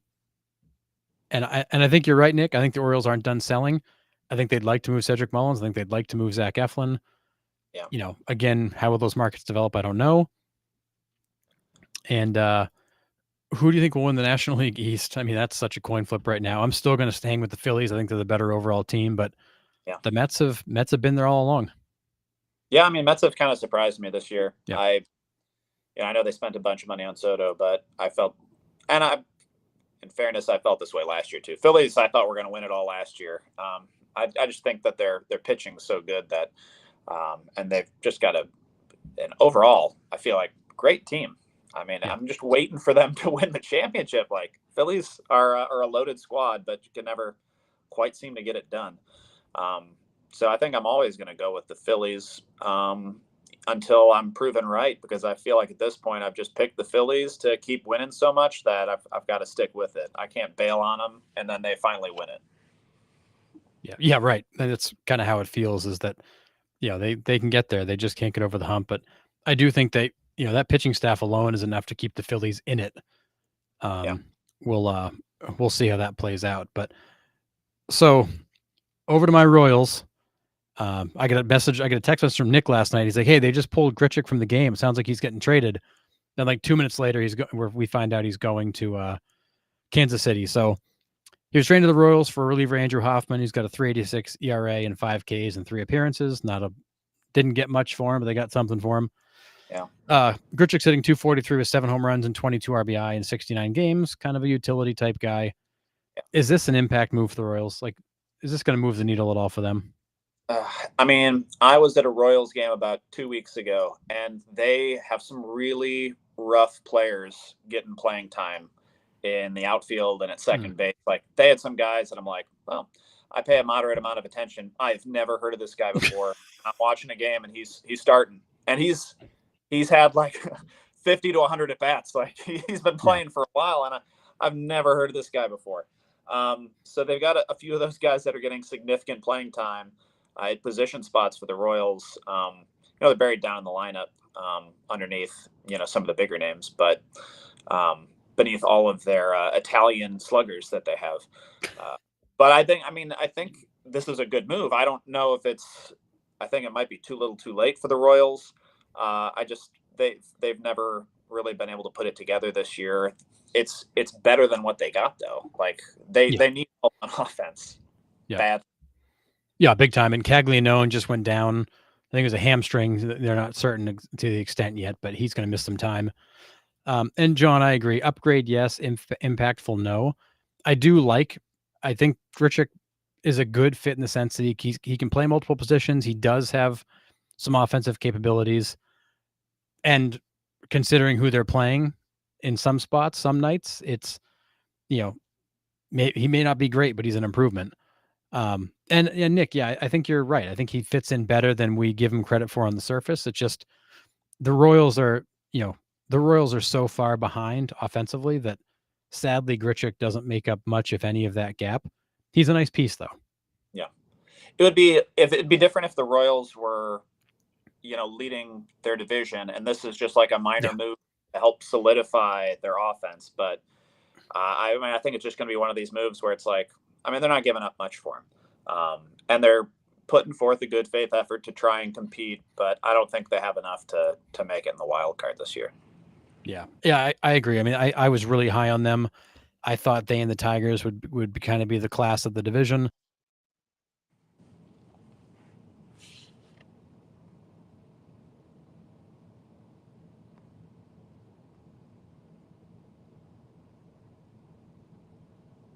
A comment from Cap'n.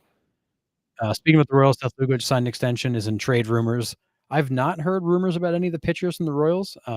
Maybe they will. I think if they could get a package of offensive players, they'd consider moving a guy, but that is the Royals' strength. They are one of the best pitching staffs in all of baseball. They're also one of the worst offenses in all of baseball. They just got to find a way to live with that. Yeah. It'd be interesting if they did trade Lugo, because he's, I want to say he's like 34 or 35. He's a little older. Yeah, he's not young. He's on the end, towards the tail end. That'd be interesting for them to do, but oh man, they'd have to get some. I would hate to see them do a trade for a bunch of prospects that they're not going to see for 2 or 3 years. Like, I feel like the Royals could turn it around and compete next year.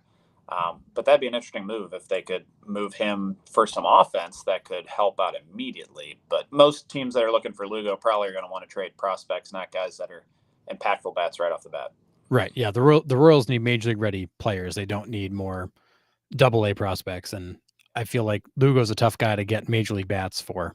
So we'll see. And Nick, you might be right. This may have been kind of a reaction to seeing the Tigers struggle like they have, that, maybe the door is being left open and we've got to try to take advantage of it while we can. Yeah. I think the Royals have been vocal about wanting to improve the offense. This just wasn't the move I was hoping for. Yeah. It's not a Gino Suarez type move. Yeah, I'd feel a lot different if Gino's going to KC. A lot different. Yeah. So we'll see. But with that being said, there's a lot of guys that have been in rumors. I'm not going to go down through the whole list. We've talked about a lot of these guys, but you have some bats here. You've got some serious arms. A lot of these guys would be rentals, so that they're going to be free agents after the season. I think there's some guys here who'd be able to be picked up relatively cheap. Some guys who are very expensive. So I think it really comes down to who's serious, who wants to put a deal together. And honestly, who's willing to actually move some pieces? Because there's a lot of conversation about, is Suarez really available? The reports in Miami are saying that Sandy Alcantara's already packed all the stuff. He's just waiting to find out where he's going. He does not expect to return after the All-Star break. Then you got guys like Dylan Cease who are like, "Are you really going to trade me? Like, what's the deal? I'm not really sure what's happening here." Yeah. So it's interesting, and would the Nats really trade Mackenzie Gore after waiting to get him back? It's an interesting market. There's definitely pieces to be had. I think the prices are high, but it's also the 27th. We got a few more days before people start to panic. But there's definitely some players that can make a difference on this list. Yeah, Baltimore has already shown that they're willing to move some guys. Arizona's already shown that they're willing to move some guys. So those would be kind of the teams that I'm thinking. Ryan O'Hearn, I feel like he's a guy that'll move.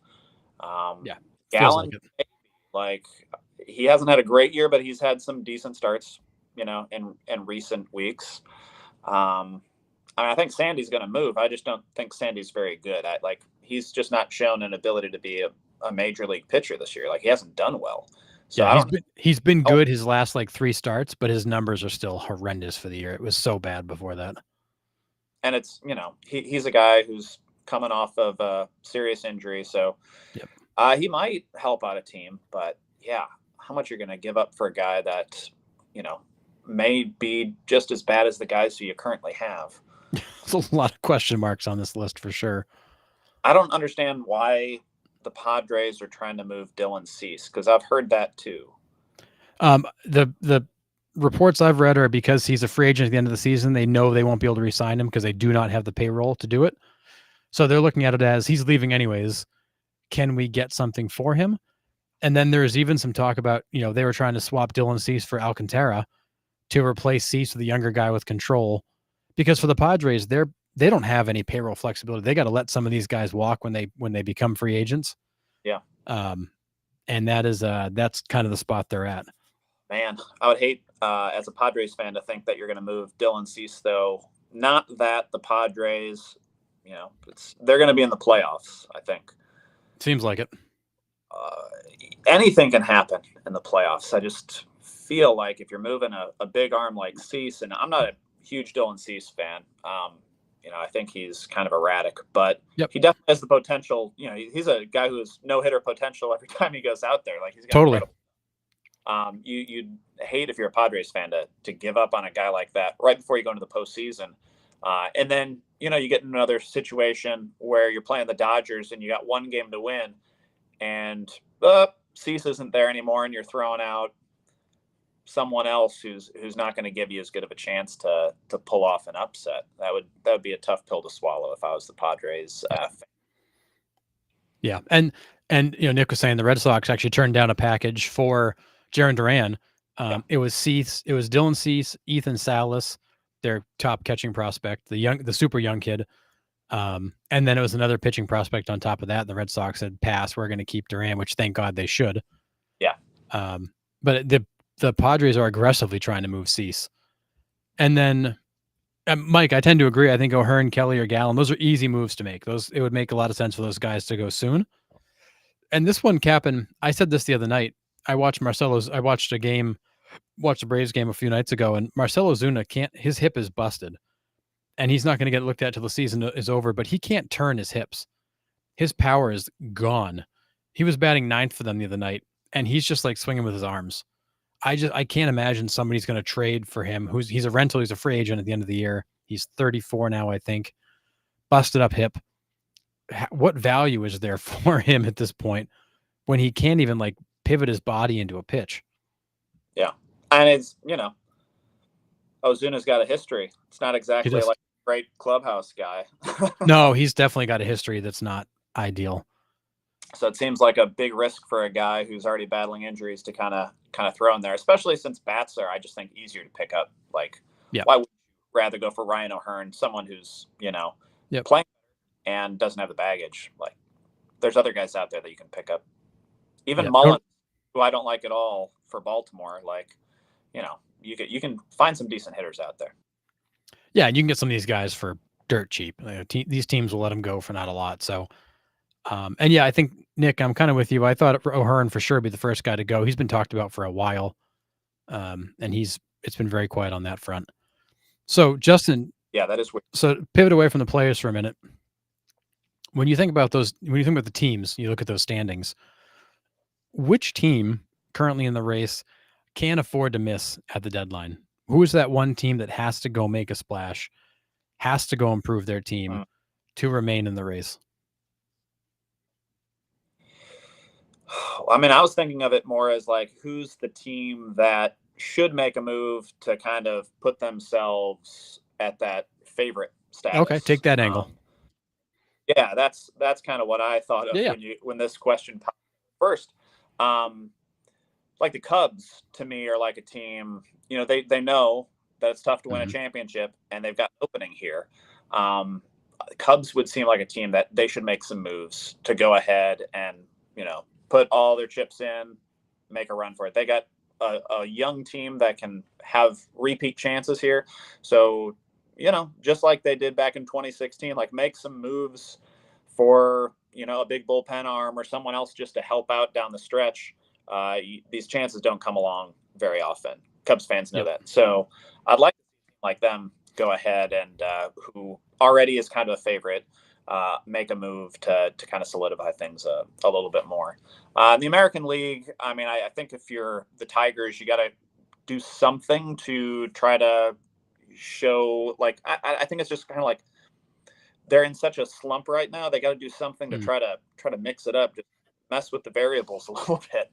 I don't think the Tigers have to make necessarily a gigantic move, but something just to kind of show the fans and the other players on the team that they're all in this year, even though they're struggling a little bit right now because the Tigers they're just kind of in a collapse mode, I feel like, and Tigers fans are panicking. Yes.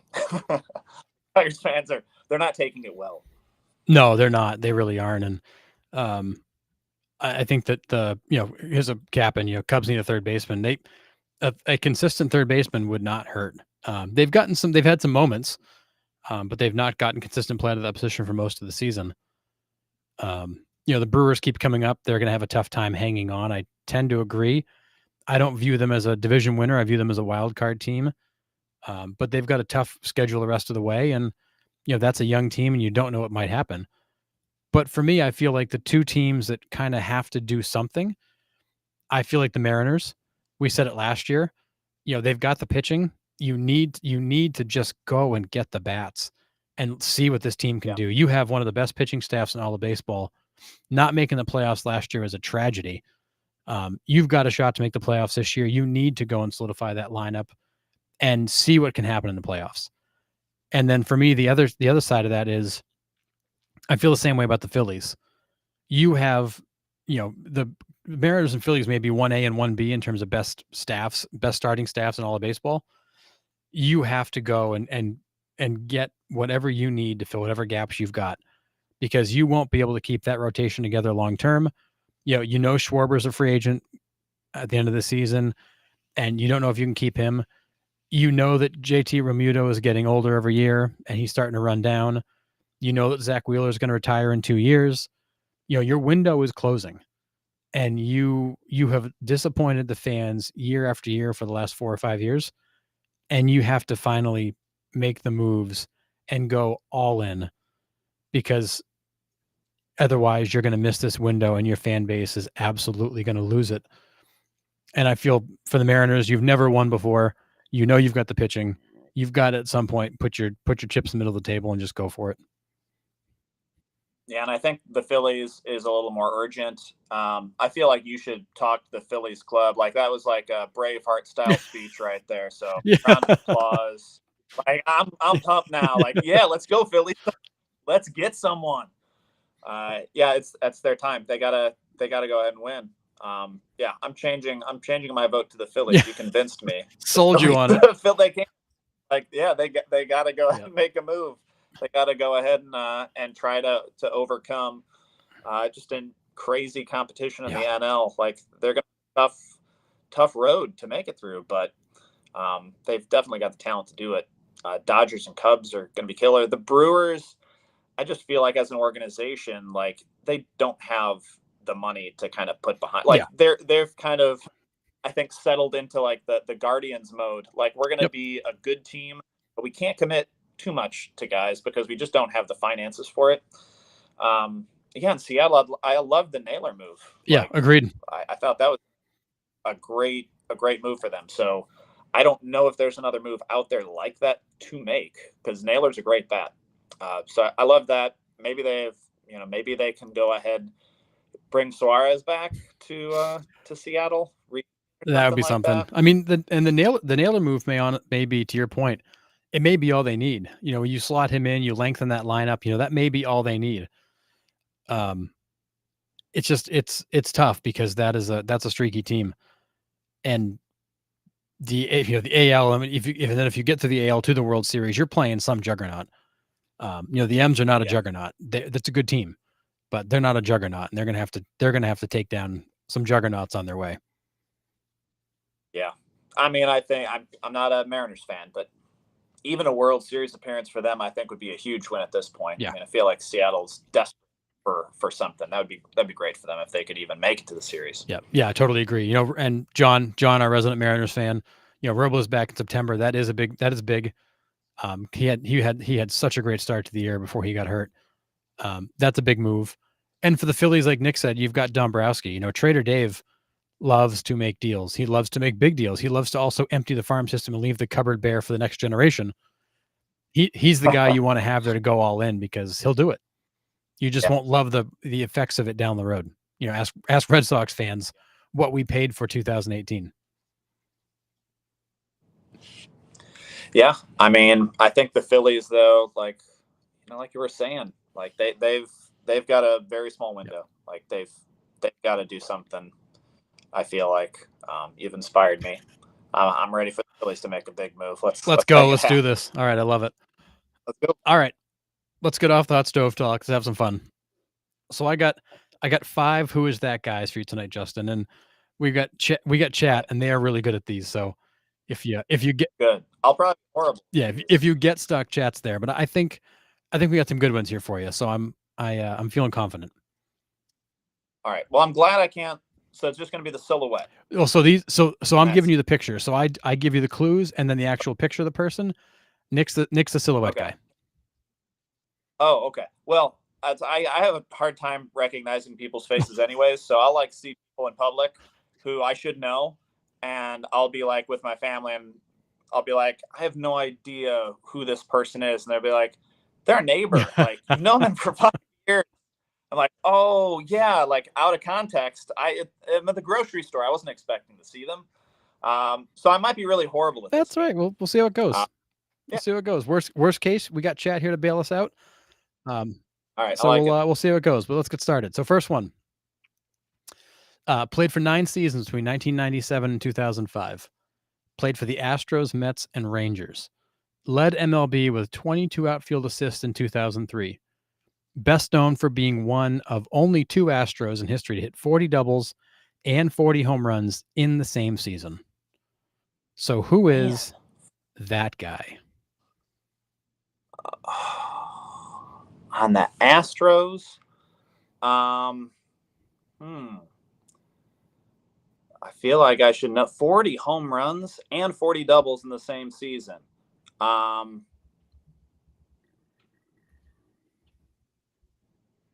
he was playing with, gosh, you said 98 to 2007? He was 97 to 05. He was with Houston for the first seven years of that. Can we get a first letter of the first name or something like Nick that? screaming, "This is Justin's guy. You did a story on him." I did? Oh, great. I should definitely know. Initials are RH. I don't hardly RH. Oh, Richard there Hidalgo. It is. Yeah. Hidalgo. There it is. This is Richard Hidalgo. And Mike. Oh, there's that pretty. Yeah, Mike got it too. Yeah, I don't think he used steroids. So this is Richard Hidalgo. Career batting average of 269, 171 home runs, 560 RBIs, 345 OBP, and a 19.2 WAR. This guy had an incredible peak of a few years and then really fell off fast. Incredible defender. Really good power for a stretch. Could get on base, could run a little bit. He did it all. But yeah, he's kind of the forgotten member of those really good Astros teams as they transitioned out of the Killer Bees. Yeah. Bagwell, Biggio, Moises Alou, and Richard Hidalgo. They had some guys that could hit. And then you can layer in Berkman and Derek Bell and all the other guys that rolled through there too. Yeah. But yeah. Yeah. They had some. They did for sure. They did for sure. All right. So that's Hidalgo. All right. I see how this is going though. I'm definitely going to be fun to make fun of on this one. All right. Let's do it again. Played for 13 seasons between 1994 and 2006. Played for the Tigers, Astros, Royals, Dodgers, and Mets. One-time All-Star and one-time 20-game winner.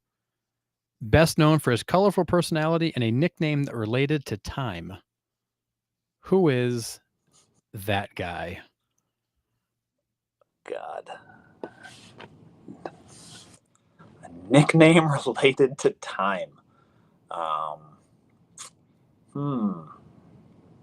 He was a wild man out there. The celebrations, the movement, the mannerisms. Oh, there we go. Show is complete. We got a Jamie Moyer guess in the chat. Jamie Moyer, yeah. Looks different. Doesn't look like I expected Jamie Moyer to look like. Oh yeah, I got no chance on this one. Yeah, these are all guys that played during my 20s. That was my time of of not paying attention during the regular season. My time of partying and only kept showing up for the playoffs. Yeah, I paid a lot of attention during the playoffs, and that was all right, about chat. it. You were talking about Sean Green earlier. Sean Green's a guy I have very vague memories of, even though I know all about him. Like, I don't think I saw many of Sean Green's games. All right, chat. Somebody help him out. Oh, Mike Reed, Dotel. That's not a bad guess. We actually did Dotel a while back, shortly after he passed in that tragic situation. Was he ever a starter, though? Yes. Yep. He was. Okay. I remember him being a bullpen arm, but yep. But this guy won 20 games. This guy won 20 games. Yeah. Yes, Captain. Moyer's a lefty. You are 100% right. That it was a terrible guess by John, but we still appreciated the guess. Yeah. Oh, no, I stumped Nick. I thought this would be an easier one than it really is. Yeah. All right. All right, chat. I'm giving you 5 seconds and I'm giving the answer away. I actually thought maybe it's just me that remembers him better than anybody else. I don't know. So, all right. 3, 2, 1. So the nickname related to Time was he used to go by Lima Time. This is Jose Lima. Okay, Jose Lima. So there we Jose go. Lima, career record of 89 and 102, 5 career saves, a 5.26 ERA, 980 Ks, and a 6.2 career WAR. He was on the mound. He was colorful. His hair was different colors. He had all kinds of crazy mannerisms. He celebrated everything. He was nuts. And he had the 20-game win season and then kind of just disappeared after that. And that was it. Played out the string. But yeah, Jose Lima. All right, you stumped us on that one. I wouldn't have gotten that even if you gave me the initials. Nick, I feel like Angel Reese with that missed layup. Oh, Mike, OMG, I didn't recognize him at all. Fair. Lima, it was a short window. He was so much energy and excitement. It was a short window. I probably worked with Jose Lima for about 5 years, and I still wouldn't have recognized him. So. All right, keep it going. Next one. Played for 17 seasons between 1990 and 2008. Played for the Pirates, Expos, Marlins, Astros, Cubs, Giants, and Mets. 6-time All-Star, 2-time Silver Slugger, and 1997 World Series champion. Best known for being involved in one of the most memorable fan interference calls in history. I got it. Who is that guy? The moistest of the Alous. Moises Alou. I knew this was one of your guys, so I threw him in there. Moises Alou. I used to love watching this guy hit. Oh my goodness. It's good. With the bow-legged stance and oh man. And really, I feel like made Bartman's life a lot worse. He totally did. His reaction was classic. He's pointing and screaming. Wasn't that helpful? No. So yeah, this is Moises Alou, career average of 303. Pretty impressive to finish over 300. He was a great hitter. 332 career home runs, 1,287 RBIs, OBP of 369, 39.9 WAR. A guy that I just love to watch hit. He could do it all. He moved all around the league too, but he made an impact everywhere he went. Yeah, great bat. I feel like he was in left field, if I'm remembering correctly. Corner outfielder. Just, unbelievable bat. Those are, hit over 300 for a career. That's impressive. Yeah, John, dear fans everywhere, let your guys catch the ball. Yeah, yes. And Cap'n, you're right. I used to love this about him too. He was a member of the No Batting Glove Club. He and Posada and a few of those guys continue to do that. He did have a stiff looking swing. He had that bow-legged stance. So much about what he did was awkward, but boy did it work. So yeah, I got to toughen those hands up in the off season, chopping wood or something like that. That's how the old timers. Oh yeah, chopping wood, punching corn, whatever it was. I doubt Moises was doing that. But, no, I don't think so. And good, John says good bloodline as well. Yeah, he'd seen some baseball in his time for sure. Yeah, all the yes, the whole gang. Oh. All right. Let's see if I can get this one. This one might be the hardest of the bunch. I think he's a guy I remember, but we'll see. All right. So next one, played for 12 seasons between 1994 and 2006. Played for the Rangers, Marlins, Diamondbacks, Orioles, and Brewers. A one-time 20-game winner and 2003 World Series champion. Best known for receiving a ring for both Marlins World Series wins, but was traded away in 1997 after he had come to the Marlins the first time. Who is that guy?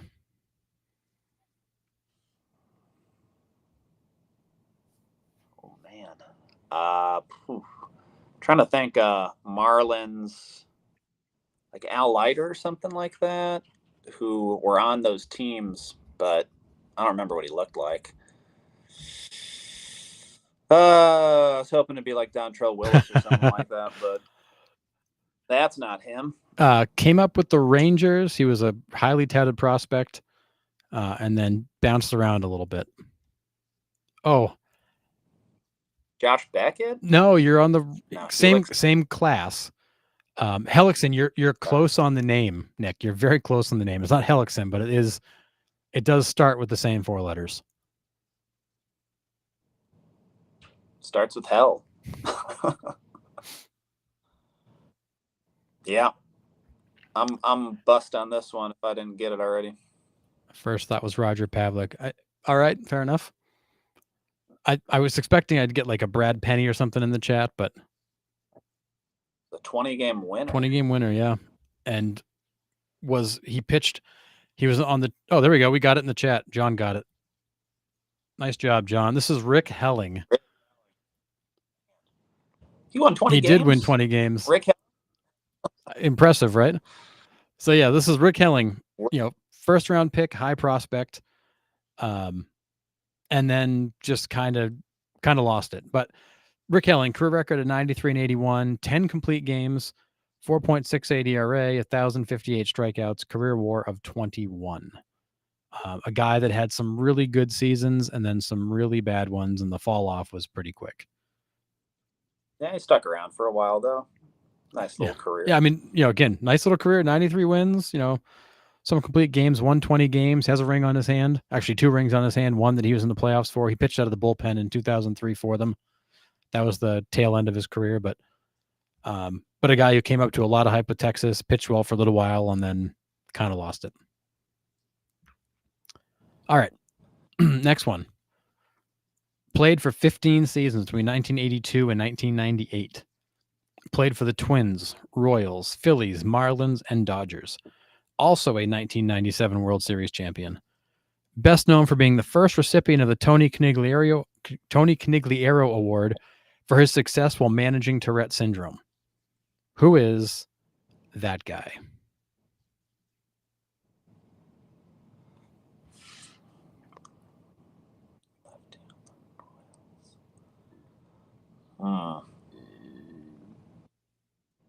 Can you go back to the all the info on him again? Absolutely, real I quick? can. Twins, Royals, Phillies. Oh, so he was at the end of his career probably when he won that championship. With Yeah, the toward the Marlins. end. Played a lot of outfield for them.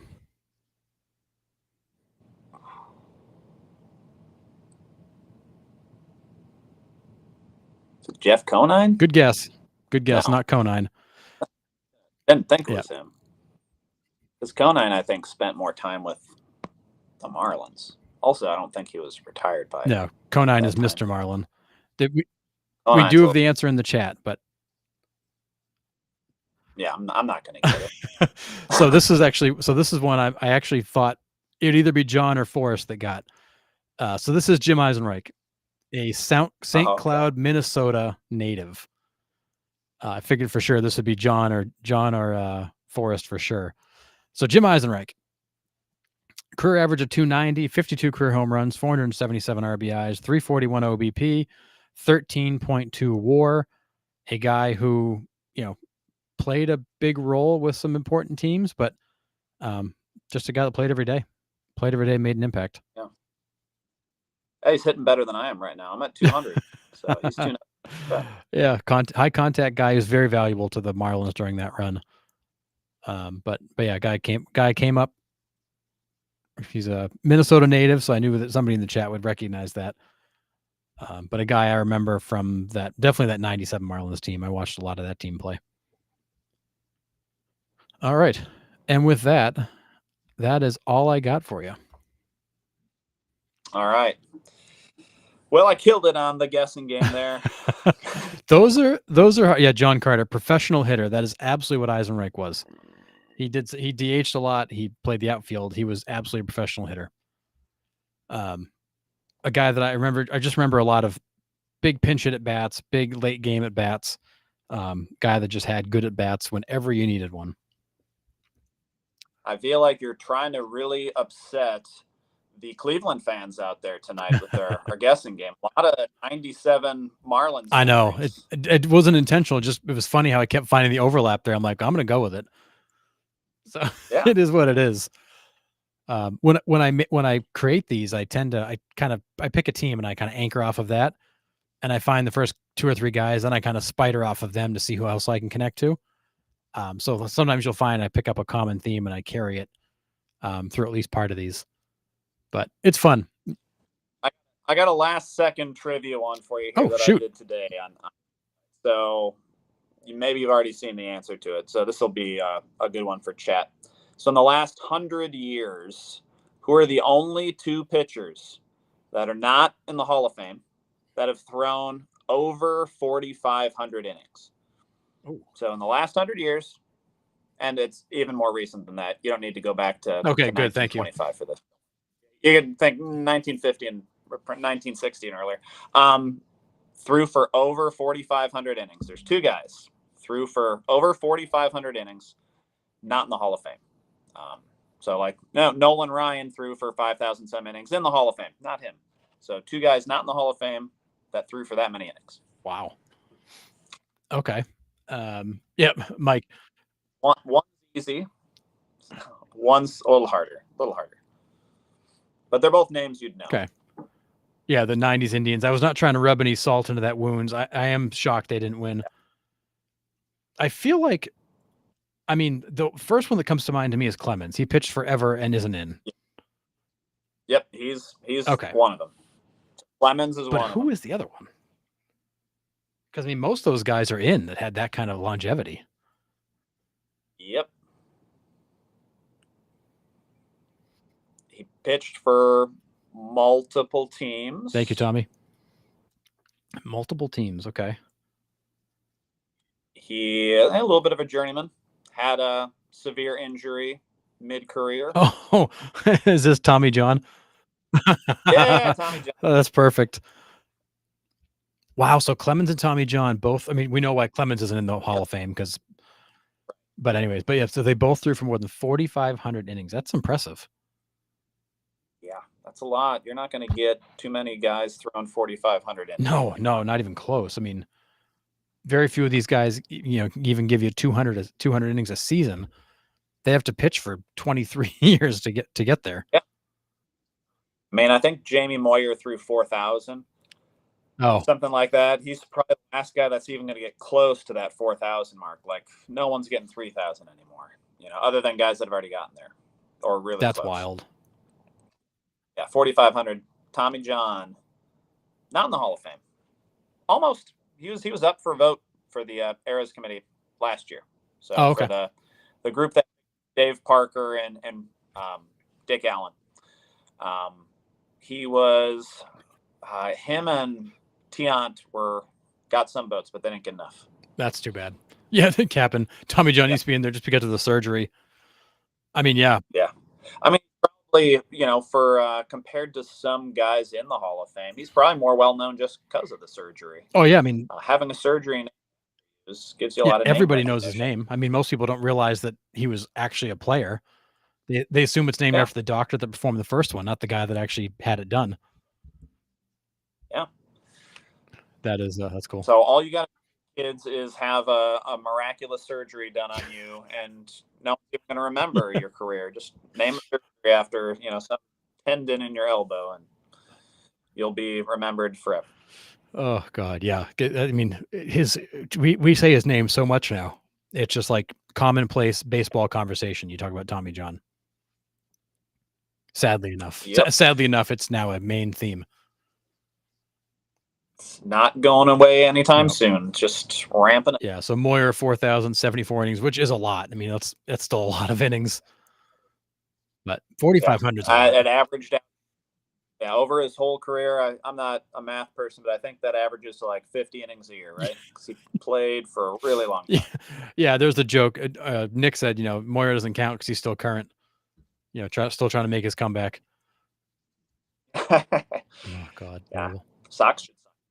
I think he could probably produce some good innings. Yeah, I mean, so at this point, I would take any pitching in Boston. Just bring pitching, stockpile it in there. Let's see what we got. Yeah, you're not going to get a whole lot of control guys like that anymore, though. Guys that are like Moyer, who aren't throwing 90s heat, but just kind of making it on guile and change of speeds and being able to kind of outsmart hitters instead of just overpower them. That's you don't see too much. No, these guys don't pitch that way. It's all about velocity and Ks, and rather than just trying to get a guy to hit a ball soft to somebody, it's just totally different. Yeah. That's why these guys pitched the innings they could, because it didn't take them 25 pitches to get out of an inning.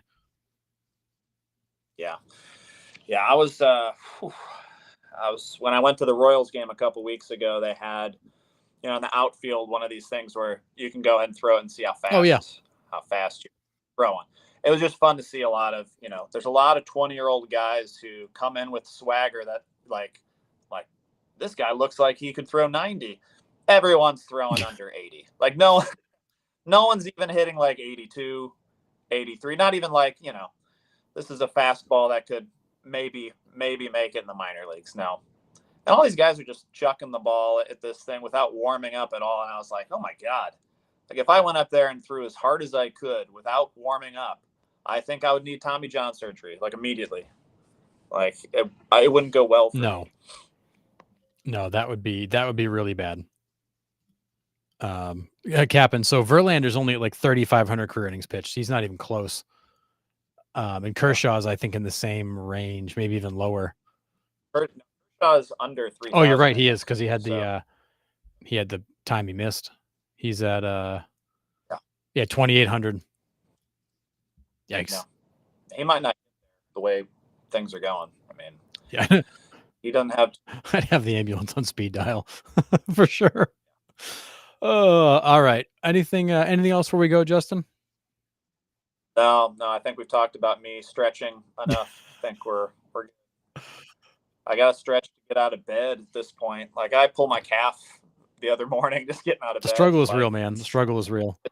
I can't go to one of these speed pitching things and try to throw. I'd need like 15 minutes of warming up. And then I think I'd be lucky to hit mid 70s. Yeah. I think I'd be lucky. It's, what used to be there isn't there anymore. That's for sure. And the struggle is real. Yeah. I mean, I pull stuff I don't even realize I had, but so is life. All right. So, I appreciate you having. Oh, go ahead. I appreciate you having me on. Yeah, no, I appreciate you pinch hitting for Nick, so Nick could get a little time away. And although he's been in the chat all night, so clearly he can't really get away. But yeah, I appreciate you pinch hitting for Nick. For all of you listening, please go and follow Nostalgic Baseball Geezer on Facebook. His page is fantastic. I love it. We're on it all the time. If you like baseball history, stories, it is great stuff. So definitely check out Nostalgic Baseball Geezer on Facebook. Justin, can't thank you enough for pinch hitting for Nick and keep me on track and hanging out, talking some baseball. Yeah, glad I could go ahead and get one of those trivia questions right. So let's track out. We got plenty more rounds of trivia to go. We'll bring you some stuff. But anyways, all right. So everybody listening, please like, share, subscribe before you go. We'll be back on Wednesday with Jeopardy. Nick will be back in the driver's seat. We got Jeopardy for you Wednesday. Hopefully we'll see you in the chat for that, Justin. But in the meantime, have a great week, everybody. Go watch some baseball, and we'll see you Wednesday night.